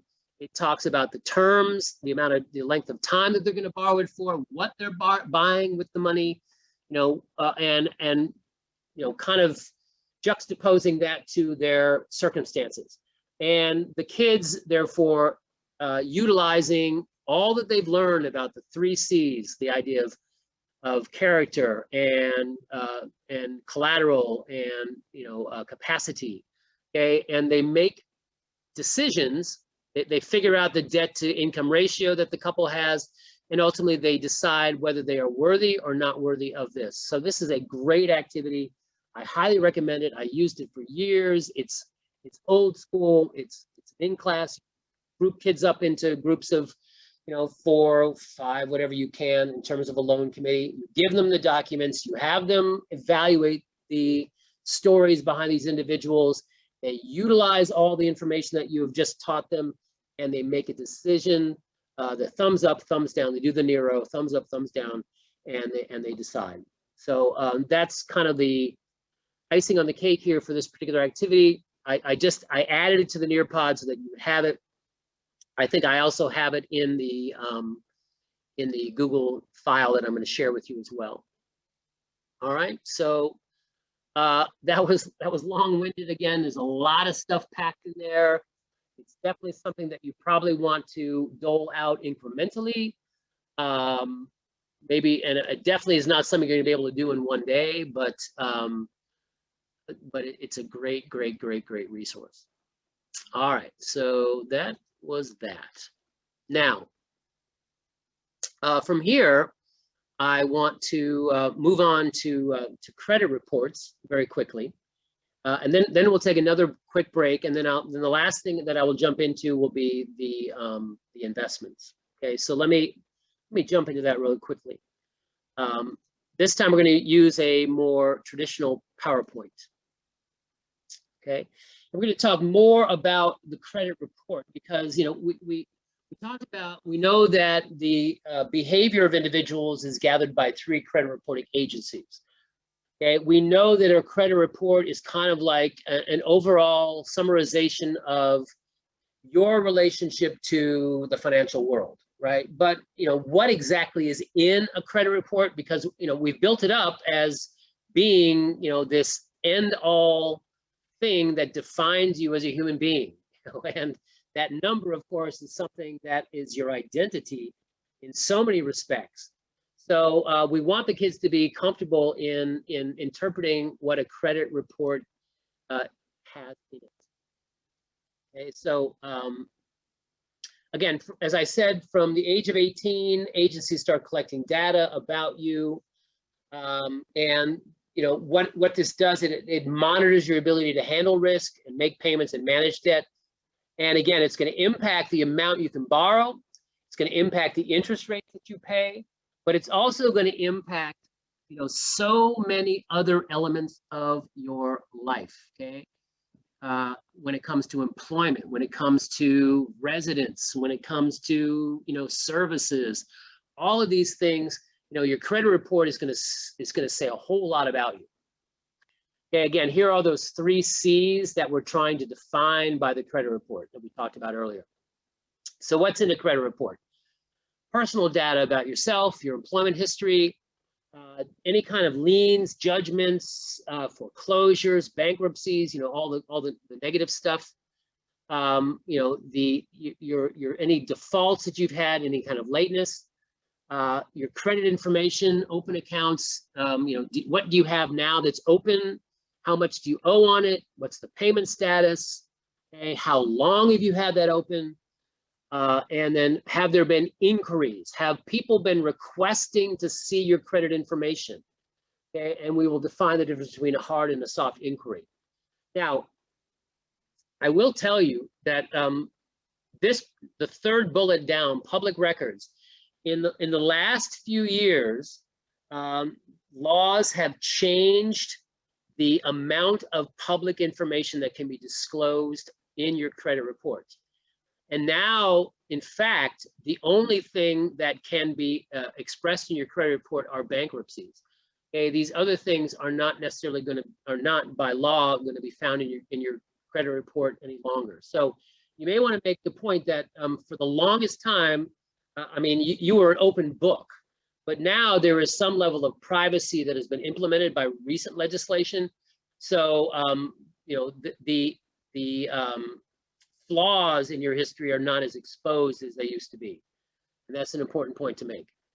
All right, so, your credit summary, it's going to show, again, do you have any mortgages? Do you have any revolving credit cards and lines of credit out there? Are you making installment payments? Do you have retail cards, gas cards, which work a little bit differently than credit cards do, right? Do you have any accounts that have been sent to collections, right? Do you have people calling you up? Do you have, the repo man hovering around your driveway? So are you in arrears when it comes to some of your debts? Okay, and at the bottom there is a link, okay, that you can open up, and there's an activity that I've offered that you can choose to do or not to do. And again, it's another NGPF. It's another NGPF activity, and it is an activity that kind of addresses what we talked about in the previous presentation on the different types of credit. So again, if you don't want to do the big long presentation that I just finished up a few minutes ago, you can at least introduce the kids through this particular activity in which they can get a sense as to the different types of debt that are out there, the different types of debt that exist. Okay, so that's something to take a look at. Let me just make sure that I'm sharing this with you, just to make sure. I'm never too comfortable. All right. So from here, we move on. All right, so your account history. So again, I'm breaking down what is in your credit report. So your name is going to be there, okay? The creditor, okay? The who you owe the money to, the type of loan that it is, okay? What is the minimum payment that you're making? What is the balance that is owed? Okay, the credit limit or the amount that the loan amount on your closed-end loan, okay, your installment loan. All of that information is going to be in the credit report. Okay, any kind of past due, okay, amount that was past due at the time the data was reported, any kind of payment status, are you on time? All of this information is going to be in the credit report. So basically, most of your behavior is going to be an open book. Okay, do you have any bankruptcies? Again, this is what I was referring to before. Public records. I'm going to jump back for a second. I think I missed something. Yeah, okay, I got it. Sorry. So again, bankruptcies are going to be in your credit report, but other types of judgments and liens based upon current legislation are not. So a bankruptcy, as we learned earlier, is something that can weigh heavily on your credit score, but it's also something that can chase you around for many, many years. Okay, depending on the type of bankruptcy, this may linger on your credit report for as many as 7 to 10 years. So it's a shadow that will be cast upon you for quite a while as you attempt to get more credit. Credit inquiries. Now, credit inquiries occur when certain parties are trying to access your credit reports. And there are two types. There are hard inquiries. Okay, so if I go and I'm looking to buy a car, okay, and the car dealer is seeking my credit report to find out about me, okay, then that is an example of a hard inquiry, right? And these are inquiries that lenders check on your credit report to approve a credit application. So if I've actually filled out a credit application and they are seeing how creditworthy I am, then that is an example of a hard inquiry. But there may also be soft inquiries, right? I mean, quite often you will, I don't know about you, but I get a ton of offers offered to me through either social media or through websites or my email or maybe even in my snail mail, okay, that are saying, you're eligible for this, you're eligible for that. Well, that has come as a result of them seeking, my credit score, seeking, what is my current credit status. Okay, I am not necessarily in the market for a loan, but they are telling me that I'm eligible for a certain credit circumstances, certain credit conditions. And they know that I'm eligible because they have made a soft inquiry about me. And so they are sending this out to me because they believe that I am worthy and that I have proven myself to be eligible for these types of benefits. But that will not weigh on my credit score. Okay, so those credit inquiries, the hard ones, can last as long as 2 years. Late payments, collections, judgments, things like that, tax liens can shadow you and can follow you around for up to 7 years. Bankruptcies up to 10. And interestingly enough, if you fail to pay your student loan, this can follow you forever, indefinitely. So the most risky loan to default on, it seems, in terms of the shadow and the pall that can be cast upon you, is your student loan. So, you know, when you have, if you fall 6 months behind on your cable bill, okay, then that might be listed as a debt collection. If you have unpaid medical bills, and again, these are thrown in arrears, and a collection agencies, you know, will begin to pester you about this. This will show up on your credit report, and again, can linger for as long as 7 years. So missing payments can be not only immediately costly in terms of penalties that you will pay, it may even get your cables turned off, okay? But it is also something that can pester you when you seek credit in the future. So there are very, very heavy consequences, very heavy consequences. Now, things that are not in your credit report are things like anything related to gender, race, religion, national origin, marital status, political affiliation, anything related to your medical history, criminal record. These are not in your credit. So there is a degree of privacy. There is a degree of privacy. Here are the 3 big collection agencies, as we talked about.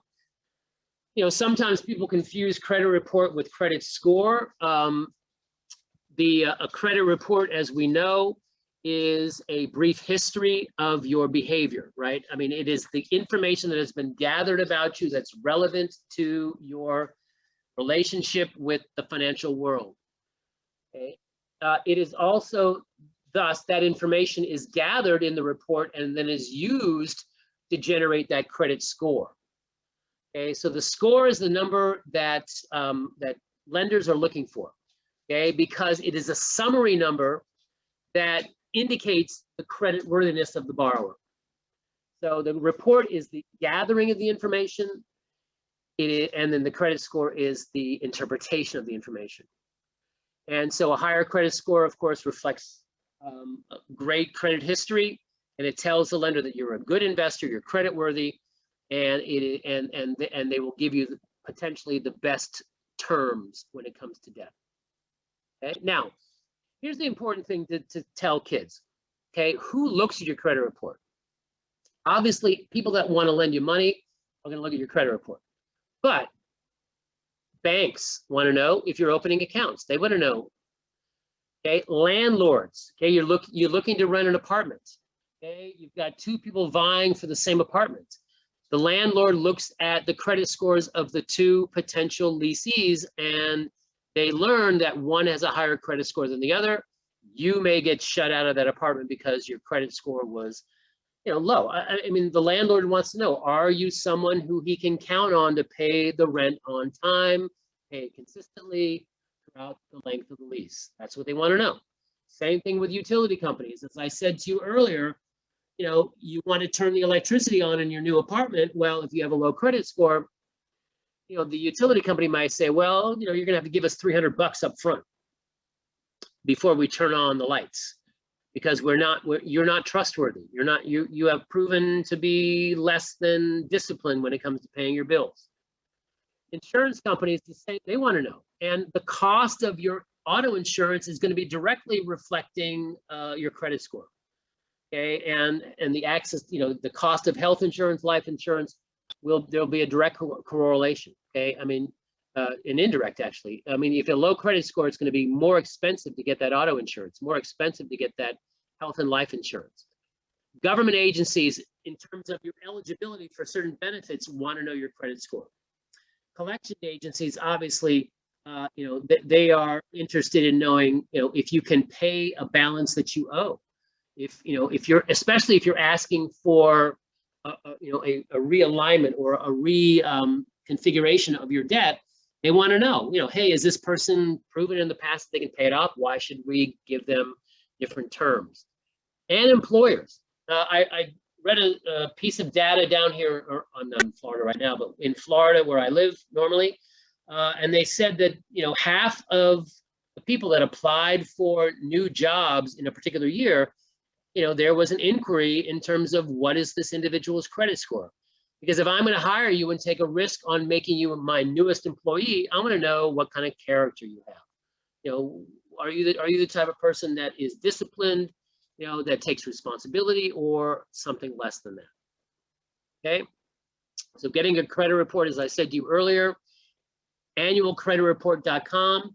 If you listen to that commercial, to those guys that sing about, freecreditreport.com, it's not free. You're gonna end up paying for a lot of the services that this annual credit report will get you. Okay. When do you request a credit report? Well, when you're considering a major purchase, obviously you want to know whether you are credit worthy. When you're a victim of identity theft, you want to know, are there all of a sudden bad charges showing up on your credit report that are not your responsibility? As I indicated to you before, employers want to know. So if you're going to seek a new job, you want to look at your credit report to make sure that it shines the best light upon you, because it can be the make or break moment in determining whether you're hired or not. Okay, you want to know if there are mistakes. There was a 60 Minutes documentary done, or a segment on 60 Minutes done not too long ago, okay, that said something in the neighborhood of 40 million Americans have a flaw on their credit report, and some of them are huge, okay, where all of a sudden you'll apply for credit and you'll be denied and you won't know why. Okay, and so you want, these are the things that you want to do. And then finally, and we won't do it, but if you click on that link, it will take you to a mock credit report, and there are several questions, again, similar to what we did with the credit card statement earlier in the afternoon. And the kids can evaluate the credit report. They can answer questions by looking at the boxes and interpreting what is being said in the credit report. All right. So so we've spent a lot of time on credit, on credit.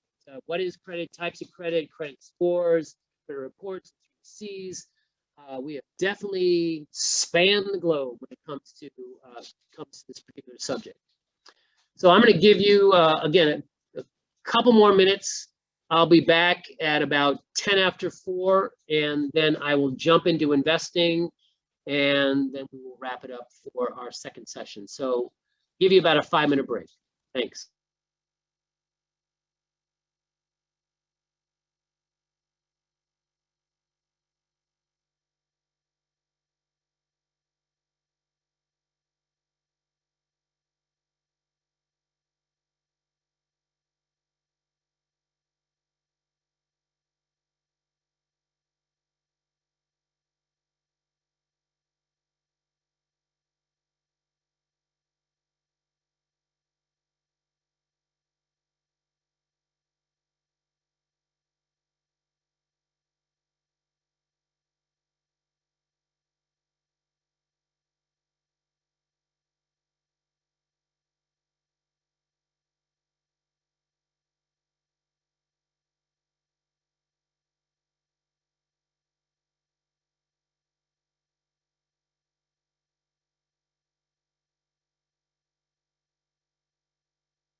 All right, for our final segment, we are going to take a look at another Nearpod. And this particular one right here is instruments of investing.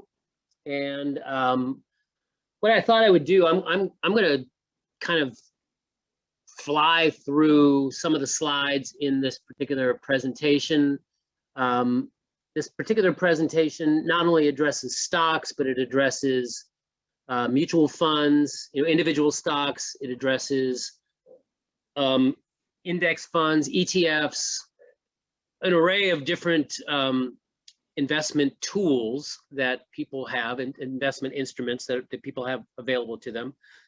But what I most enjoy in this segment are the activities. So I want to make sure that I have time to show you those activities. So as has been the case now for the past 2 days, I would love for you to participate with me live. So I'm going to open that up as a live option. Okay, again, we want to right click on the taskbar below, and we want to open up Windows side by side, and we want to click and drag over the window here, and we want to type in join.nearpod.com, and we want to type in the join code here, which is Rexit, R-E-X-I-T. Okay. We want to join, and again, it asks us for a name, and we join the lesson. And lo and behold, here we go, the bull and the bear. Okay, now there's a video in here that actually addresses what is the symbolism. Where did this begin? Now, I don't know what story you heard, but this is the story that I heard about the bull and the bear.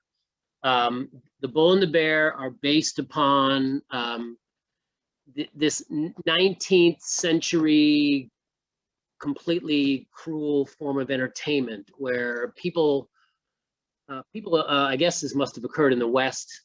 People in the West would, in a corral, they would have a bull and they would have a bear, and they would bet on who would, win out in a fight, a battle, obviously. More likely than not to the death, I guess. And the bull, who has horns, would tend to thrust upward under the chin of the bear to land its blow.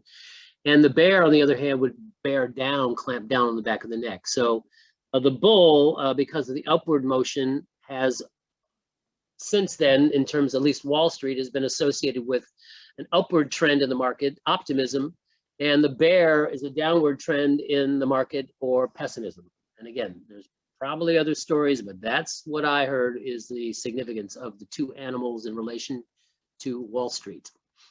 All right, so here we go. We'll kick it off. And again, I'll hide your names because I know how self-conscious you can be. Do you think that it's a good time right now to invest in the stock market? It's been hitting all these all-time highs. Okay, what goes up must come down. Is now a good time to be investing in the stock market?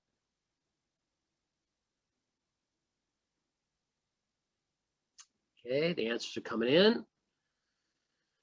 And I click the share button, and lo and behold, we see that yes, more people will say yes. Interestingly enough, more people say yes. All right, so there's some confidence in the market out there. All right. Second question, do you think the value of the overall stock market will be higher or lower than where it is right now, but at the end of the year? Where will the market be, relevant to now? Where will it be, higher or lower?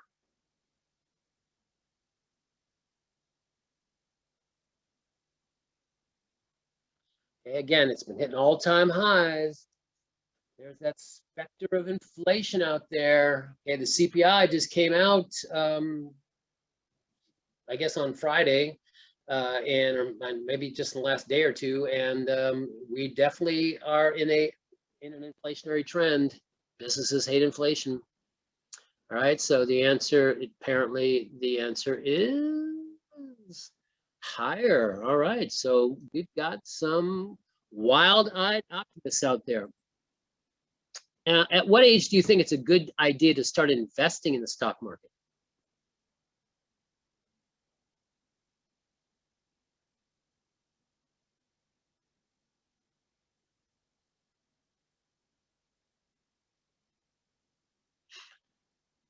I have a feeling that this one is not going to be as varied in the answers, and I am seeing that to be the case. So yeah, again, there is absolutely nothing wrong with starting as early as possible. I mean, hasn't that been the theme for the past couple of days, right? The earlier you start, the less you have to do. So hopefully from this particular unit, you will get your kids excited about investing in the stock market, excited about investing in the stock market. Okay, excited about it. All right, so very quickly, again, the opening slides are all about, what is a stock, okay? What is an IPO? How are stocks born? How do they come into existence, right? The idea of an IPO.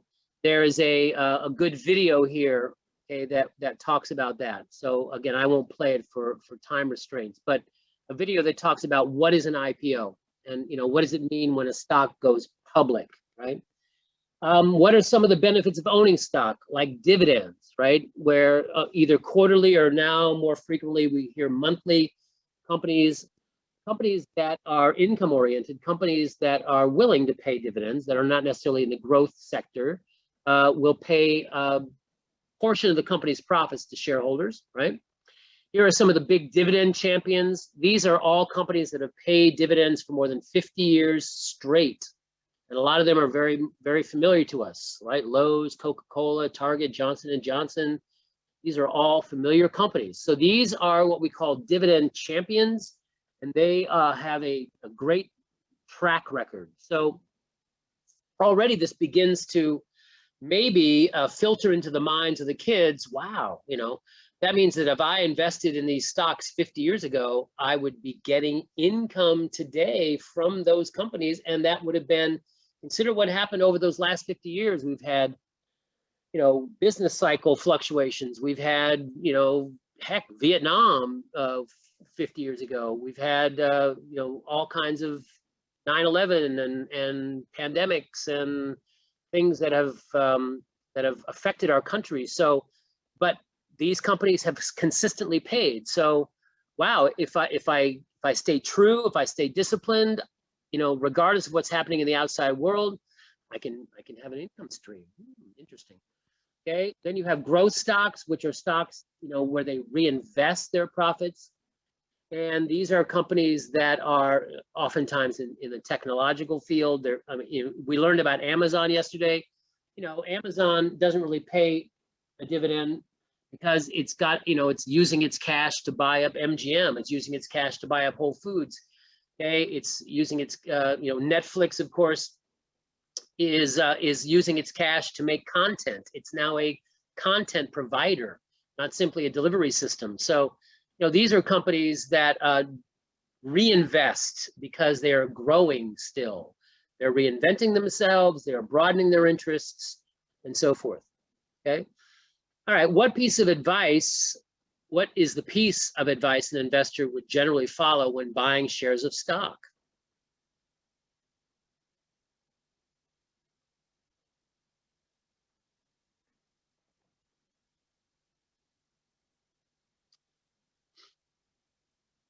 Okay, and of course, I think we all recognize the old adage, buy low, sell high, right? Buy when stocks are cheap and sell when, sell, you don't want to be, as Jim Cramer says, you don't want to be piggish, right? You don't want to be a hog at a trough who gets slaughtered. So, you sell when you believe it's time to profit.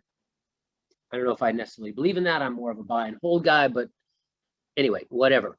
But it also suggests, and this is one of the ideas that you want to implant in the kids.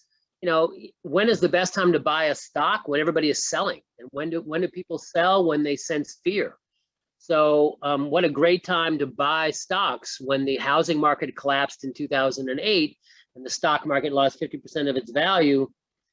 The vultures should have been hovering, and people who bought stocks at that time did incredibly well for the next 10 years. So you know, this is part of that creed. Okay, defensive stocks are stocks in companies where people tend to have to buy these things. They tend to buy them regardless of the health of the economy. So these tend to be less fluctuating in terms of their value, less volatile stocks. Okay.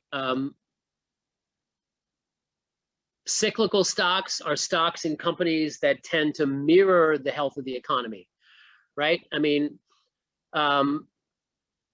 people in the who knew that last year was a great time to be buying home builders? You know, right now as we emerge, you know, people are flying more than ever, so airlines are doing really well. But during the pandemic, airline stocks were in the basement. So, you know, automobile stocks, cyclical, big ticket items like Caterpillar, they make those big earth moving yellow things that you see at construction and infrastructure sites. Not going to make a big investment in one of those pieces of equipment when the economy is tanking. So these are stocks that are cyclical. Now, this is, I love this illustration because it really shows you the nature of different segments of the economy. And talks about, you know, what happened to stocks in different industries when the economy collapsed in 2008, and what happened the next year when the economy began to recover, okay? So what we see here on the left-hand margin, you see all the different segments of the economy, okay? You've got raw materials, you've got information technology, consumer discretionary, okay, as opposed to staples, which are things you should buy, have to buy, versus things that you may want to buy. The financials, like the banking industry, energy, healthcare, telecommunications, utilities, okay? The blue bars indicate how, on average, how much the stocks in these segments fell in 2008. And you can see that certain industries were harmed much more than others. And not surprisingly, I mean, healthcare, consumer staples are things that people have to have, right? Utilities, you got to have it. Telecommunications, you got to have it. Okay. Meanwhile, discretionary, new technologies, raw materials, these are things that you will only buy during good times. So you saw a big drop off because the profit margins were going to fall dramatically here. We're not so much down here, but in recovery, you saw a big bounce back. When the economy recovered, all of a sudden mining stocks went up dramatically. New technology went up. Consumer discretionary, when people bounced back in the market after they, you know, the dust had settled and people began buying cars again and began buying luxury items again. So you can see the volatility nature of these, the big swings that occur at the top of this graphic versus down here, the more defensive areas where you don't have those big swings. I love that graphic. Okay. All right, here is another one of those fill in the blanks. So again, an assessment of what we've talked about already. How to read a stock table. I won't venture into this very much. I mean, obviously this is an antiquated image because it represents the old newspaper where we don't find stock tables anymore. But this activity gives the kids a more contemporary way of looking at it because it takes a look at you know, how you read stock tables if you were to go to some place like finance.yahoo.com or something along those lines. So that's an activity for reading stock tables. If the kids listen to the news, they hear the news deliverer talk about the Dow. The Dow is up today. The Dow is down today. So there's always this question: what's the Dow? Okay. The Dow is an index, and the Dow represents the 30 most widely held industrial companies in America. Okay, these are the big household name companies, and it is usually a reflection of the identity of our economy. Okay, the Dow Jones Industrial Average was founded in the 19th century when our country was all about raw materials. It was all about steel making. Okay, it was all about leather tanning and things like that. And so the companies that filled the Dow back in the 1890s were a reflection of the economy at that time. If you take a look at the current list, you see a lot of service, a lot of retail, a lot of communications, okay, a lot of entertainment stocks. Okay, you know, this again is the reflection of the economy.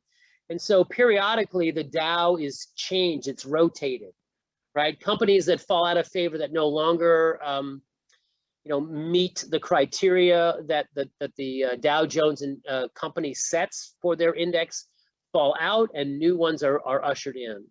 So this is an ever-changing index, but it is the most recognized index, and unfortunately, it's not a particularly good measure of the overall market because it only looks at 30 companies, and there are literally thousands of companies on the stock exchanges. So, but it is gained notoriety, and the name is now a household name. Okay, and so this particular video, again, I won't show it to you, but it talks about what the heck the Dow is. From here, the presentation addresses mutual funds, which in reality is what more Americans own mutual funds than do own individual stocks, right? And we all know, of course, that generally our retirement money is going to be invested in mutual funds. So it's imperative that we talk about mutual funds and what mutual funds are. Okay, and again, here's another video that addresses that. But effectively, what a mutual fund is a collection of stocks or bonds or securities that are bought by a group of investors. So it's a pool of people. Okay, I mean, I like to say, all right, if I've got 30 kids in the class and they all give me $10,000, it gives me a pool of $300,000. I go out and I buy individual stocks. Okay, I can buy with $300,000, I can buy a greater diversity of investments than you as an individual with your $10,000 can purchase. But by giving me that $10,000, you get a portion, a share of that basket of stocks. And you get me as a trusted professional portfolio manager to oversee it so that you don't have to do the legwork. You don't have to do the research. You don't have to lie awake at night wondering what your basket is doing, because you are paying me a sales charge to do that for you. So this is something most Americans don't want to be bothered with, the legwork, the research, the sweat that's necessary to be a successful investor. We'd much rather turn it over to somebody that we trust. You can look at the fund manager's track record. You can see how successful they have been. You can take a look at their churn rating. How often do they rotate stocks in and out, which of course is going to affect the fees involved and the costs that are involved. There's a mutual fund for every flavor. Okay, I mean, there are mutual funds for the risk averse. There are mutual funds for the people that love risk, right? There are mutual funds in certain segments of the economy. You can invest in certain regions of the world in a mutual fund if you want to. Okay, you can invest in all stocks. You can have a mixed basket of bonds and stocks if you want to. You can only invest in, say, healthcare if you want to, specialty funds. So you can invest in socially responsible companies if you want to.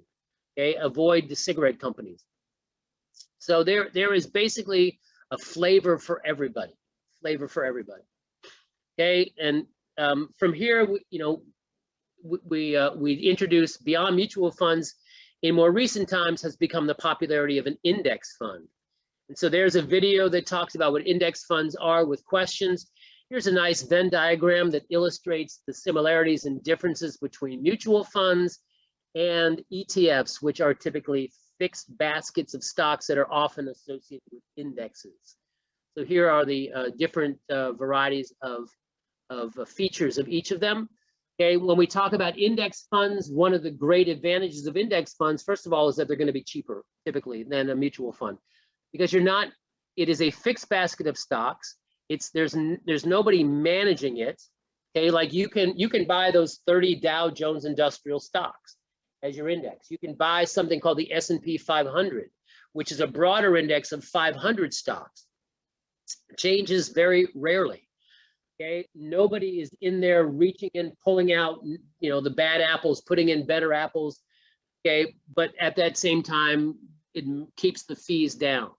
So, quite often when you are somebody who has a limited amount of money to invest, like a young person, Mutual funds can eat away at a significant portion of your investment money. All of your money is not working for you. So index funds, exchange traded funds can quite often be the better option. And to be honest with you, I won't belabor this point, but there has been a lot of research done in terms of active investing, in which you turn it over to a professional manager who does dilly and dally and does, tinker with your portfolio, versus a passive investing. And in the long run, it seems that in a lot of cases, it's better to invest in an index fund as opposed to the active investing. And that is especially true when it comes to large cap index stock funds, mid cap stock funds in this country, small cap funds. Okay, we can see that, especially in the case of stock funds, stock picking, stock pickers are not as successful as simply fixed baskets of stocks.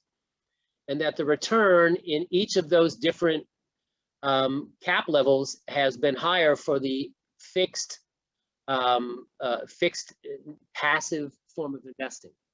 So again, you would think that you would do better if you turn it over to a quote unquote professional, but quite often that's not the case. Quite often it's not the case. So you can address the difference between the two with your students through that particular activity. We've heard about Wall Street. We know that there's the New York Stock Exchange, but there's also the Amex, the NASDAQ that exists as well. This is the video that I referred to earlier that talks about the difference between the bull and the bear and certain trends in the stock market. Stock investing is by no means simply an American institution. It is something that happens around the world. So we see that there are stock markets in Europe, there are stock markets in Asia, there are stock markets in South America, there are stock markets in Africa, Australia, there are stock markets everywhere, even in Canada. So stock investing is something that is done worldwide. And quite often, if you listen to some news channels, they will talk about the FTSE in London or the Nikkei in Tokyo or something like that. So they may reference indexes in other countries as well. Okay, here's a collaboration board, because the last segment, this talks about the idea of investment over the length of your life. Do you think that you're going to invest the same way as a young person as you would be as an old person? Okay, and the answer to that, of course, is no. When time is on your side, you are going to be available to take greater risks. But as you move closer to retirement, I can't tell you how many of my friends had bought into the real estate boom and said, man, I'm going to retire, I'm going to have all these rents, I'm going to have all this real estate I can cash in, and then lo and behold, kaboom, down comes the great hammer, and they got slammed and they had to continue to work. Right? Or, how many of us older folks bought heavily into the .com thing, and then all of a sudden saw so many of those companies evaporate and weren't making any profits. And, so the last thing that you want to have happen to you on the eve of your retirement is one of those tragedies. So you're going to want to minimize your risk. And so that's where this graphic comes in.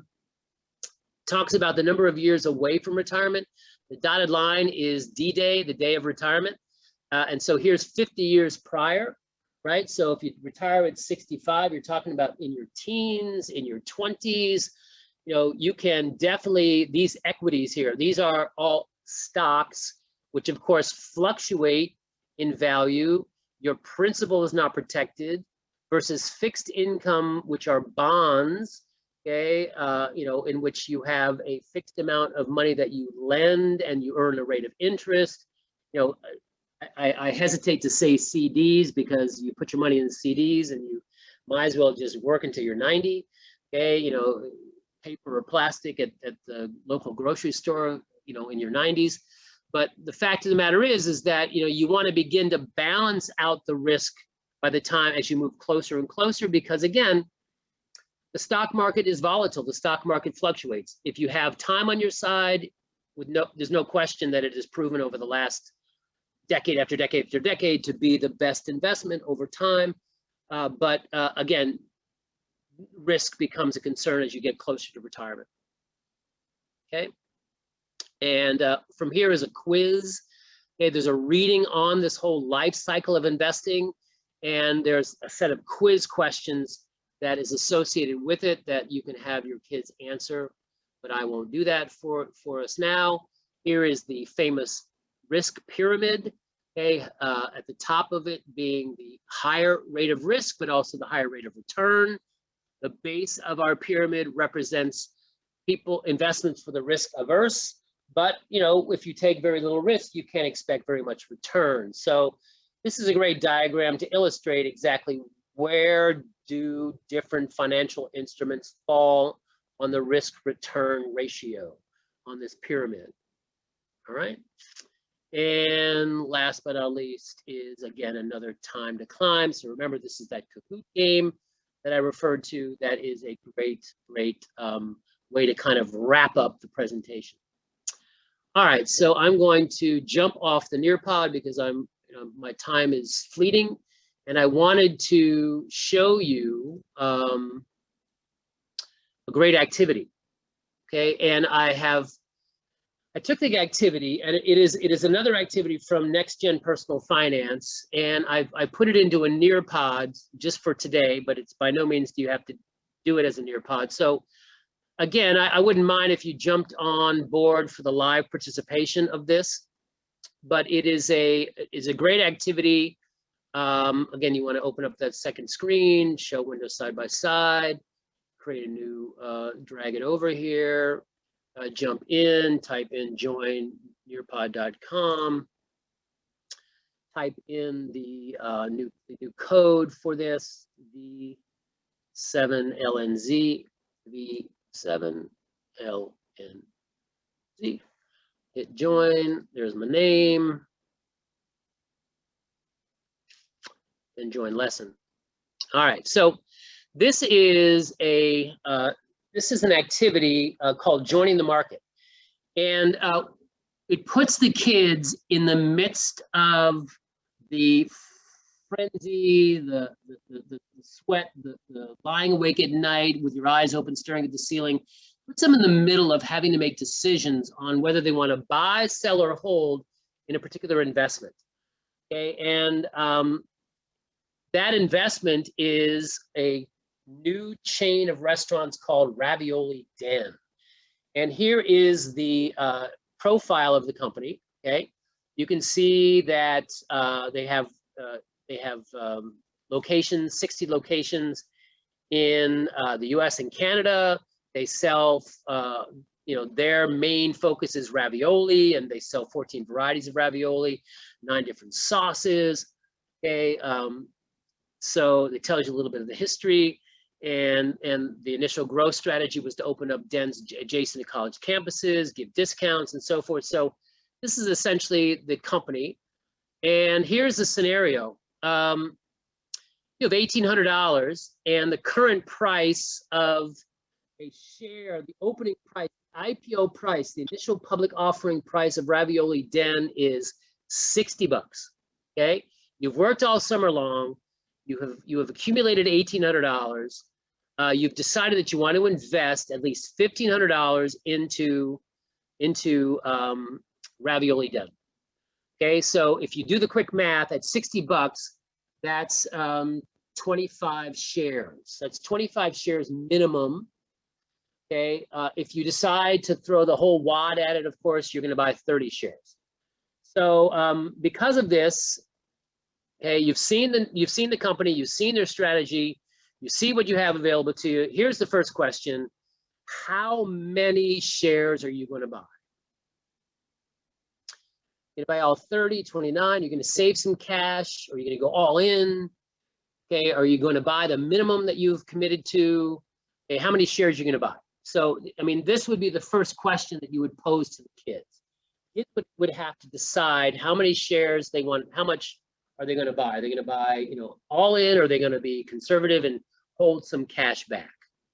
Okay, so that would, now, they're going to be given this form, and so you can click open this form because you can play along with me if you like. So you can click open this form, And this is the NGPF document. Okay, and if you scroll down in the document, you will see that you are you're given a set of tables, and there's going to be certain rounds in which information will pop up, and you will have to make a decision. So in the initial round, you are going to you're going to make that decision. So if you scroll down with me, you can see some of the key statistics. And in round one, you're going to decide how many shares. And so this is where you would fill in that number I start with. So you're going to buy 25, 26, 27, 28, 29. Okay. So I start with, and so the cash is 1,800 bucks. So I'm going to buy, I made a mistake here. You're going to put the $1,800 here in the cash. Here is where you're going to put the number of shares you're going to buy. We know that the opening price is $60 a share. So you're going to multiply the number of shares, whether it be 25, any number up to 30, and then you're going to debit your cash account by the amount that you've spent. And you're going to, at the end down here, since we're in round one and there's no selling going on, you're going to say, okay, I have whatever number of shares, 25 to 30 shares. My price was 60. And the amount of cash is either 0 if I bought all 30, or it can be $300 if you bought 25, or something in between. So that represents your, so you're gonna every round you're gonna make a decision, and you're gonna tabulate the consequences of that decision in each of these tables. All right, so that's the document that you will use. That's the document that you will use. Okay, now here comes the scenarios. All right, so you look at the closing price for Ravioli Den in the last week, and you see a troubling trend. The price of the stock is falling. Okay, what are you going to do? What are you going to do? Are you going to buy? Are you going to sell? Are you going to hold? All right, now, you as an adult may be a sophisticated investor. And so you know that investing in stocks is a long-term thing, but a lot of kids are going to freak. Oh my God, what have I done? And boom, you might see a ton of kids say, wow, the price is falling. I'm going to get out while the getting is good. I mean, a small loss is better than a big loss. So there may be this trend in the classroom to sell, get off this bad horse while I have the chance. All right. So, so lo and behold, what is the outcome? Boom, the price falls to 45 bucks. All right, so now you're looking at, you bought it at 60, it's currently at 45. What you gonna do? So in the table, in the next round, you have some cash. As I said to you earlier, hey, when is the best time to buy? Buy low, sell high. When is the best time to buy? When everybody else is selling. When people are dumping their stocks, when there's blood in the streets, right? I mean, that's when you want to pounce. So maybe this is a good time to buy, a good time to buy if you have any cash left over. All right. So from here, we begin to see different scenarios. Uh-oh, the old Chipotle story. One of your friends missed school yesterday. When you ask why, he says he ate at Ravioli Den and he got sick from food poisoning. 2 girls in your calculus class, the same thing happened. Grandma is sick from eating, at Ravioli Den. So you check online, you don't see that it's reported problem across the nation. What are you going to do? You've heard the stories of what happened with Chipotle. Chipotle stock plummeted for a while because of that. What are you going to do? So again, you make the decision, and lo and behold, look at that. Stock price actually went up. Okay, it was good news that this was not a national trend. It was only a localized issue. So stock price is going up. People are buying. They've put aside the bad news. So you can see what's happening. This is a video that if you click open, it talks about the recent trends towards more casual dining. That's what this video. It's an actual video from CNBC, and it talks and it tells of a recent trend, at least when the video came out, of more casual dining. So lo and behold, is that going to do well for your Ravioli Den stocks? You bet it is, right? That means more profits. So this is a great activity. Ravioli Den, top 5 favorite fast food restaurants. Look at what's happening to the price, okay? All of a sudden, the most popular item is the most expensive item. And we've learned that the lobster supply has fallen. What's gonna happen? So every one of these, this is a great activity. Every one of these is gonna result in a change in the price, and the kids have to decide whether they buy, sell, or hold, and they keep a tabulation in that table. They keep a tabulation of what the outcome is. Okay, so I really strongly suggest this as a great opportunity, a great activity to really drive home the nerviness of investing in stocks. That's what you want the kids to understand. And in the long run, the story will be, if you go to the very end, those people that hold out are folks that will make the most money, that didn't get nervous in the individual trend. All right. So we are now just a few minutes away, and I want to show you one remaining thing. So I'm going to take you back to the folder that I'm going to share with you. And I'm going to open up the remaining thing. And I love this activity. You know, I guess I'm being immodest because I made it myself, but I love it. Because it opens up a variety of different resources that are out there to the kids to really, you know, get a sense as to the market as a whole, get a sense as to the different sectors, what are the trends. As you can see, I utilize graphs, I utilize certain quilt maps, heat maps is what they call them. This again is another example of a Google form. So it can all be done paperlessly. The kids can answer directly on here, and then they can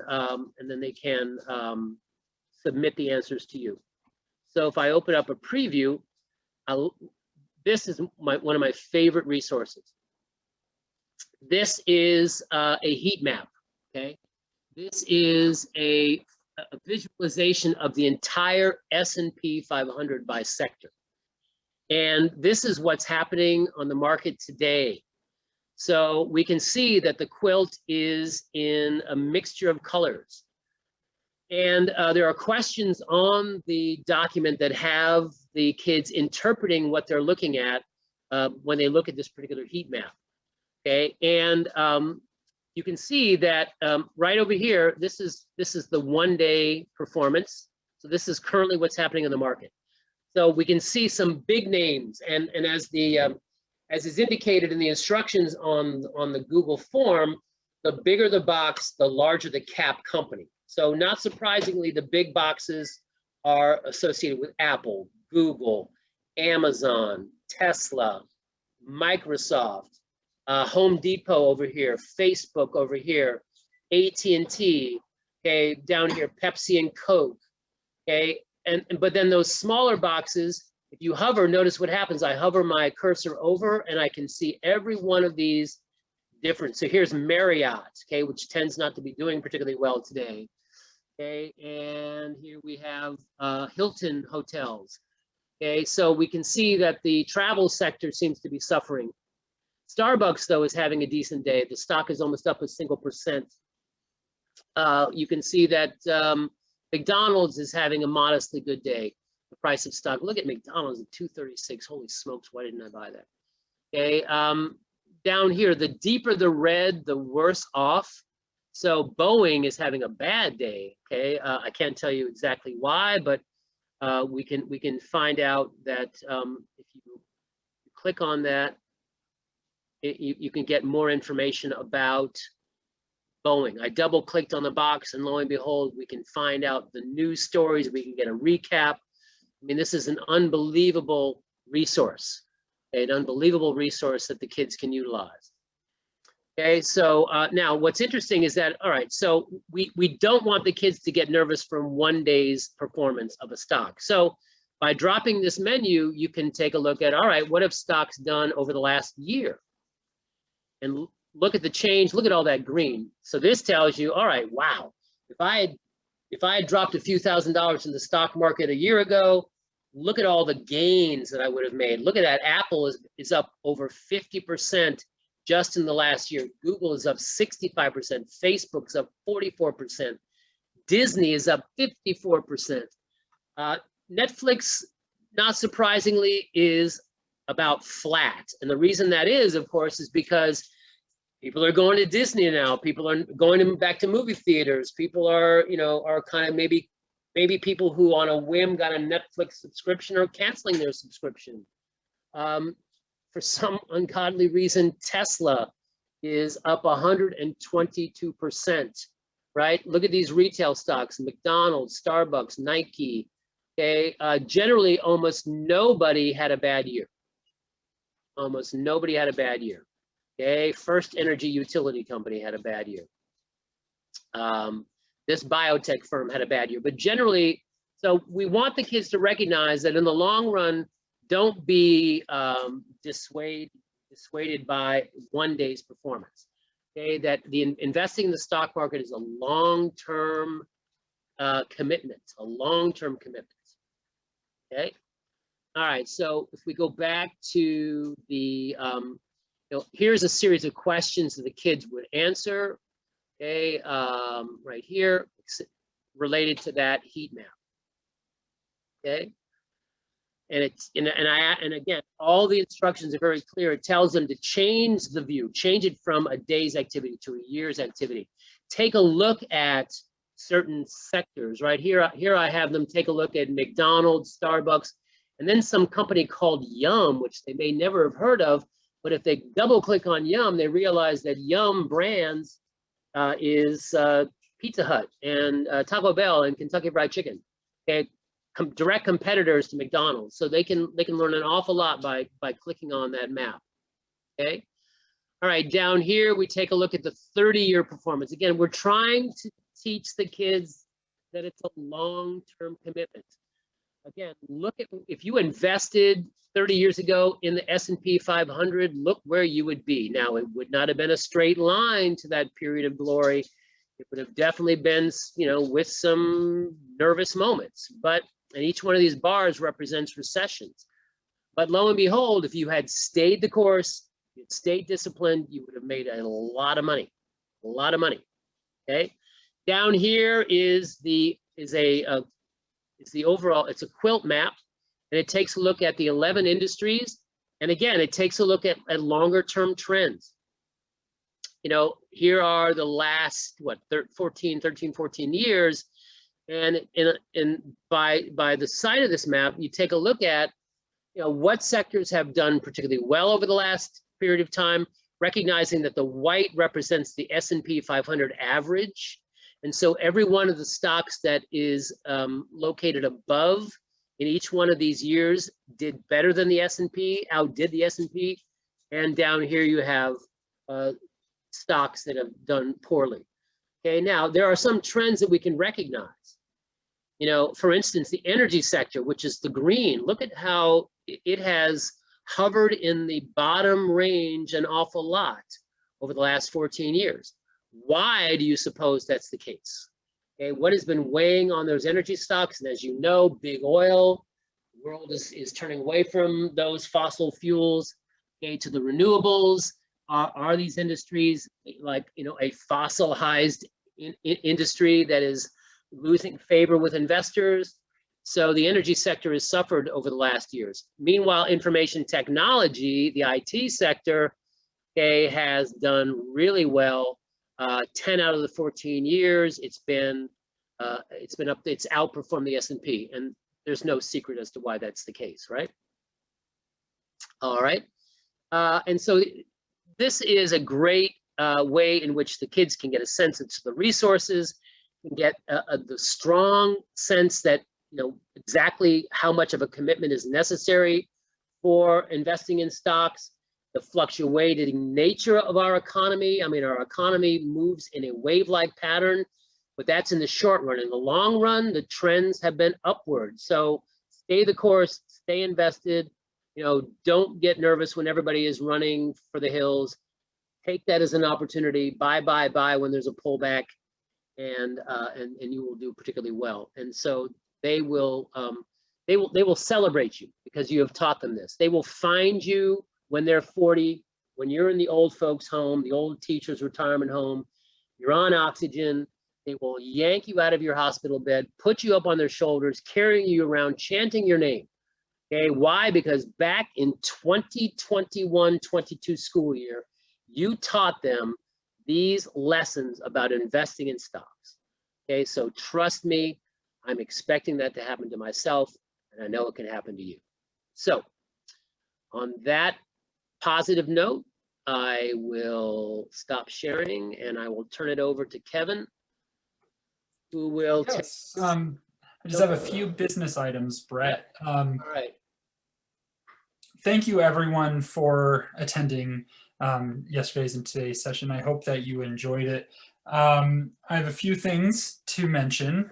First, if you did not fill out a survey yesterday, I would appreciate it if you do, please let us know how we did. This does inform how we program in the future. So I'm going to drop that link in the chat box right now. Also, on credits, you will receive, for having viewed at least 75% of this session, you will receive a certificate for completion. Please allow us until next week to get those certificates out to you. You will also receive access to all of the presentation resources that you viewed during this session, and we will let you know where you can access those. And we will also let you know where you can view the recording of this session. That will take us also a couple of days for us to edit and get that online and provide you with access to that. Lastly, if you're interested in the other summer institutes that are happening this week, we have a microeconomics institute starting tomorrow at the same time. That'll be taking place tomorrow and Thursday, and then a macroeconomics institute that will be taking place on the morning of the 15th and 16th. If you can view more information about those and sign up there, I just dropped the link. And can I just say one more thing, please? Again, if you didn't write down my email address, bberkey@fcee.org. Please write that down, because inevitably you're going to have questions about these resources, I know. So please do not hesitate to email me with any of your questions, and I will respond rapidly. So have a great rest of the summer, everybody, and thank you for giving up your valuable time to share these past 2 afternoons with me. All right. Thank you very much, everyone.